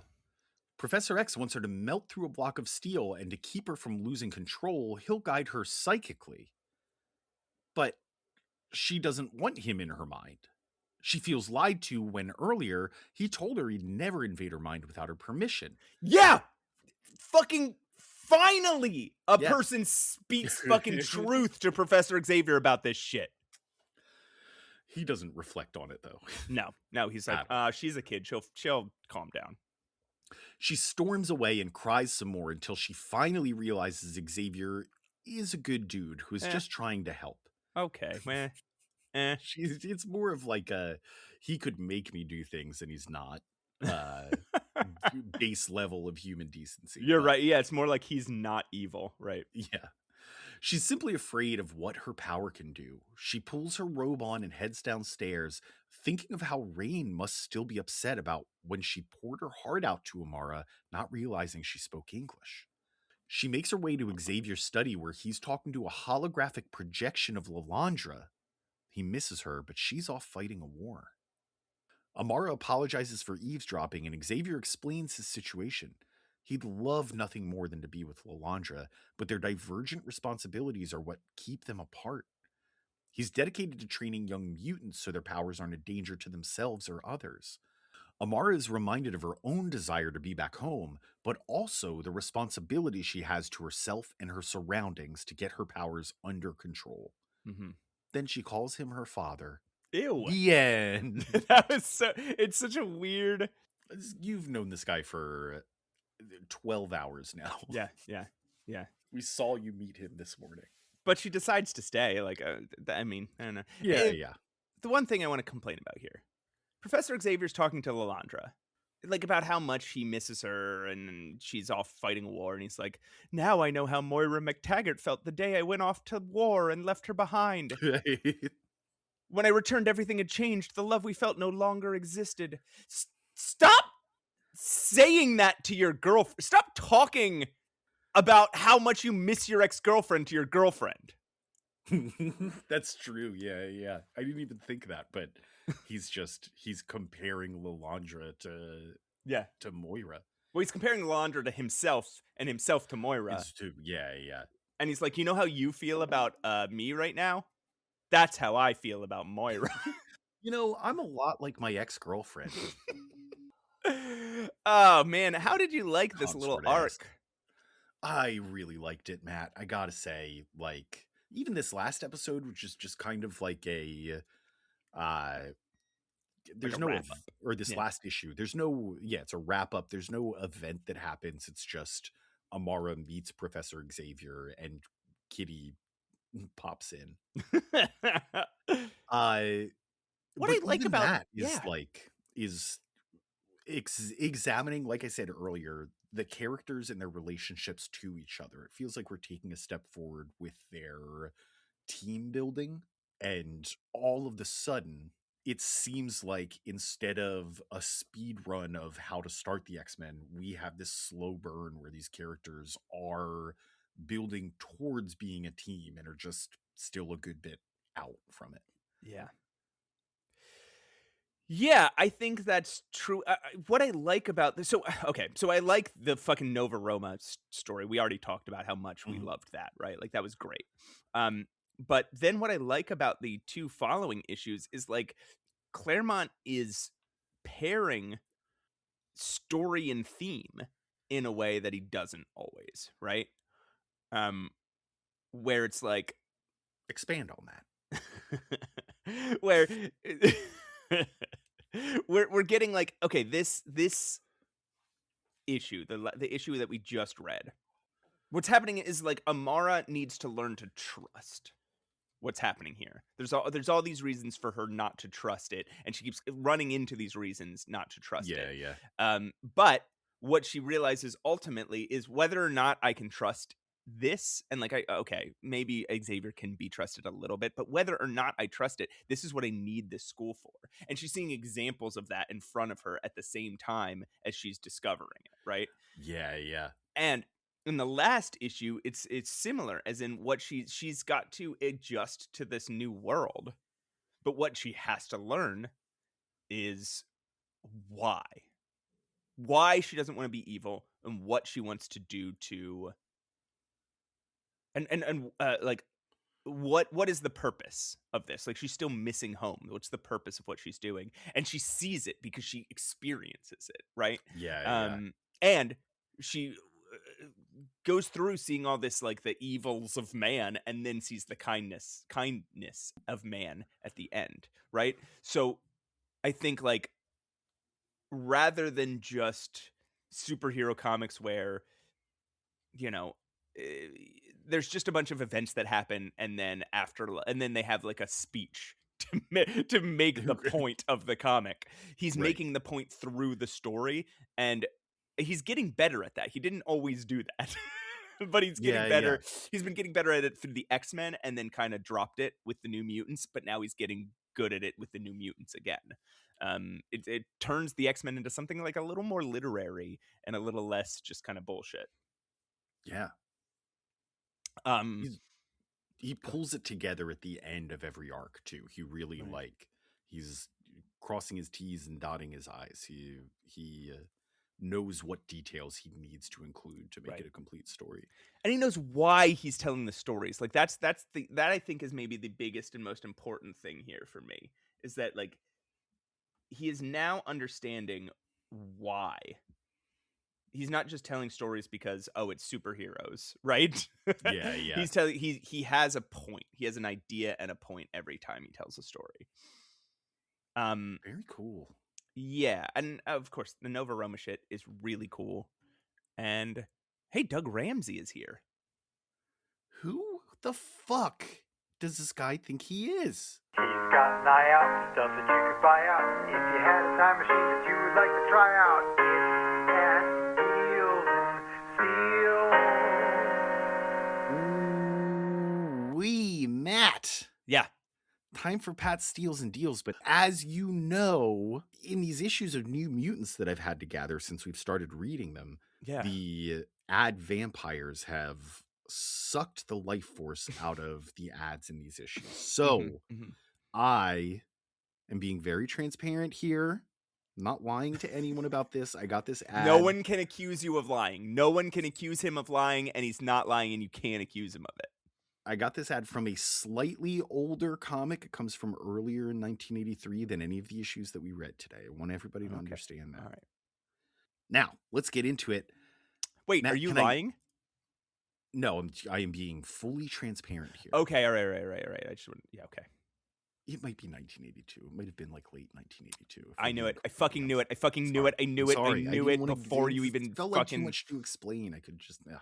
You're right, Matt. Yeah. Can I interest you in the winged warrior hat? You know what? You absolutely can. What the fuck?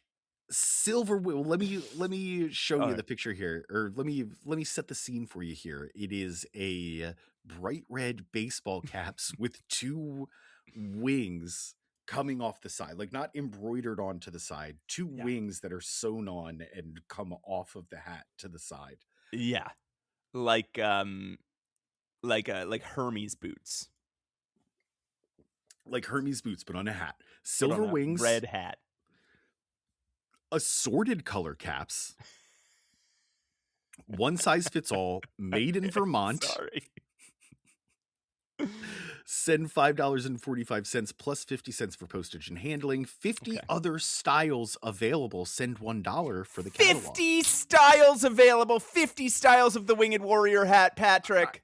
I'm sure it's 50 other styles of hats, but they do have assorted colors for these winged warrior hats, Matt. What is this? Now, this is early to mid 1983, so we are still looking at about $3.25 to the dollar today. So, in today's money, the value of this would be, before shipping and handling and assuming that we're not buying the catalog, we're just getting this hat, $17.71-ish cents. $17 for this hat with wings on it. But okay, I am fucking Googling like mad here. Winged warrior hat ball cap, winged warrior hat ball cap 1980s, winged warrior ball cap red, winged warrior hat. Okay, let me look at this ad. Cosmic caps, winged warrior hat, cosmic caps. Yeah. Now, Cosmic Caps is a company that sells mushroom gummies. Amanita muscaria.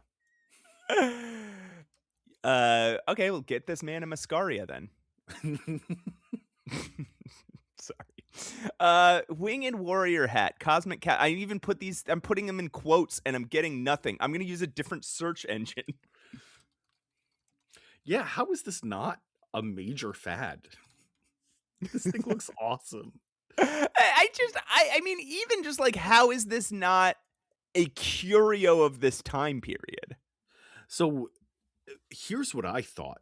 I was sure that this was, have you ever seen Adventures in Babysitting? I haven't. Okay.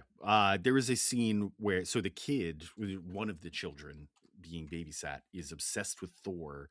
They meet a car mechanic and they run into a very young Vincent D'Onofrio, who is jacked as hell, wearing a tank top that's like bright blue, like Thor's chest piece. And he's wearing a red baseball cap, and he's got beautiful long blonde hair. He looks like Thor in a certain light. Okay. And I could have sworn he was wearing one of these winged caps, but he's not. She's wearing a helmet that has wings coming off of it. He is just wearing a red baseball cap. That was a wild goose chase. There is nothing. It's not. You can't even find it on eBay. This one so bad. This doesn't exist. Did they ever make these? Is this just an ad? I have to imagine they were probably very poorly made and would not have survived the 40 years. Winged warrior hat, silver wings. This is making me so upset. It's just, it's legitimately, yeah, I'd buy one. Of course. Under $20. This is one of those things that if it was like $35, my wife would have to talk me out of trying to buy it. Oh my god. Oh my god. Oh my god. I found it. Burgundy and silver. Oh my god, Patrick. Okay, hold on. Ooh, Here. burgundy? Yeah. It is I found it on Pinterest. It says extremely rare. Oh, wow. Oh, there's one on Etsy. How much? This isn't for sale? So this is sold out item on Etsy. Fuck her. Etsy sold out. Okay, but can you explain to people like what it's like puffy. The wings are puffy. It is. Yeah, they look like stuffed animal wings. Like if you had a silver bird stuffed animal and you cut the wings off of it and sewed it to the side of what looks like a pretty sturdy baseball cap. Oh god, I want this so much more now. Okay, now there's one. Looks like there was one by Free Mountain Toys in 1978, and there was also one by the Vegemals. What is the Vegemals? Sounds Australian. No, the Vegemals is something different. Okay, I mean it is Vegemals, but it also is something that there's a TV show called The Vegemals. Oh. But this is not hats, maybe like this. No. That was many years later. Vegemals hat. Okay, if you type in Vegemals winged hat, that's when you start finding them. Okay. Finally getting into the there was shit one here. There was one on eBay that sold for $60. Oh my god. All right, there's a $35 one on eBay. All right, Patrick, let me send you this. I told you if it was $35, I would need my wife to talk me out of it. Oh my god, there's one that's a sweatband. Oh, wow. Oh, they got a green one too? Okay. Fuck, that one's Me and you got to $60, get but- these. Me and you got to get these. Yeah, I agree. How do we both convince your wife to let me and you get these? How do we convince my wife to buy these for us? You Oh, got to get that's the so good, $60 though. one Yeah, I do. because you're loving this green one, Yeah. and I'll get the $35 one. All right. Sold. And Pete, you're gonna buy this $100 blue one. Sorry, Pete. Sorry, Pete. Poshmark. Oh, there's one on Poshmark. Oh, it's sold out. Fuck. People are buying these things up like faster than we could get. Man, this day. I'm gonna buy this fucking winged hat. Do it. Yeah. Oh, it's $12 in shipping. Fuck. Oh. Hold on. Let's think of this through. Let's lower that offer. Okay, so if I spent $28, 30, 40, that's $40. That's $40. $40 on one of these hats. It's not bad. I don't really wear hats is the thing. I said that once, but look at me now. You find a cool enough hat, you're going to become a guy that wears hats. All right, $28. I'm making them offer. Yes. Send offer. Ah, damn it. Oh, declined. Auto declined. Whoa. Okay. All right. All Should right. I do 30? Let's call this up. Let's call this guy up. All right, let's do 30. It's only $2 more. Yeah. Offer sent. All right, we'll see. We'll see. All right. I can't go higher. Tune in next week. Did I get the Free Mountain Toys 1978, the Vegemals snapback winged hat, maroon silver cap? God, this hat rules. What a deal. He's got an eye out, stuff that you could buy out. If you had a time machine that you would like to try out, it's That was like 15 minutes of us looking at a hat. All right, everybody. Thank you so much for listening. Thank you for being here. If you want to find us on any of our places online, we are on Instagram at Mutant Menace Pod. You can find our Discord. There's a lot of cool discussions, a lot of fun people, a lot of names you'll recognize from Pat's Email Corner in the Discord. You'll find that link in our show notes. It's our little community. You can join our Patreon, patreon.com/Mutant Menace. There'll also be a link in the show notes. And there are free short bonus episodes that pop up from time to time. You'll see some outtakes. Reading lists are on the free tier. Everything else is on the paid tier. and there's a $1,000 a month Warren Worthington Family Trust. Somebody's going to do it. They shouldn't, but they will. They shouldn't. Please don't. But do. But don't. You can also, as always, email Pat's Emo Corner at mutantmenacepod@gmail.com. Huge thanks to Julia Selly for providing the voice of Trish Tilby, and to Krills Wilson for all of the music. It's so good. It's good. And I guess that just leaves us with the line we close every show out with, Matt. Yeah. Do you want me to deliver it, or do you want to tell him? Why don't I take it? Okay. As always, take some money, go phone for an ambulance. And remember, Pluto, take that fat old man's soul.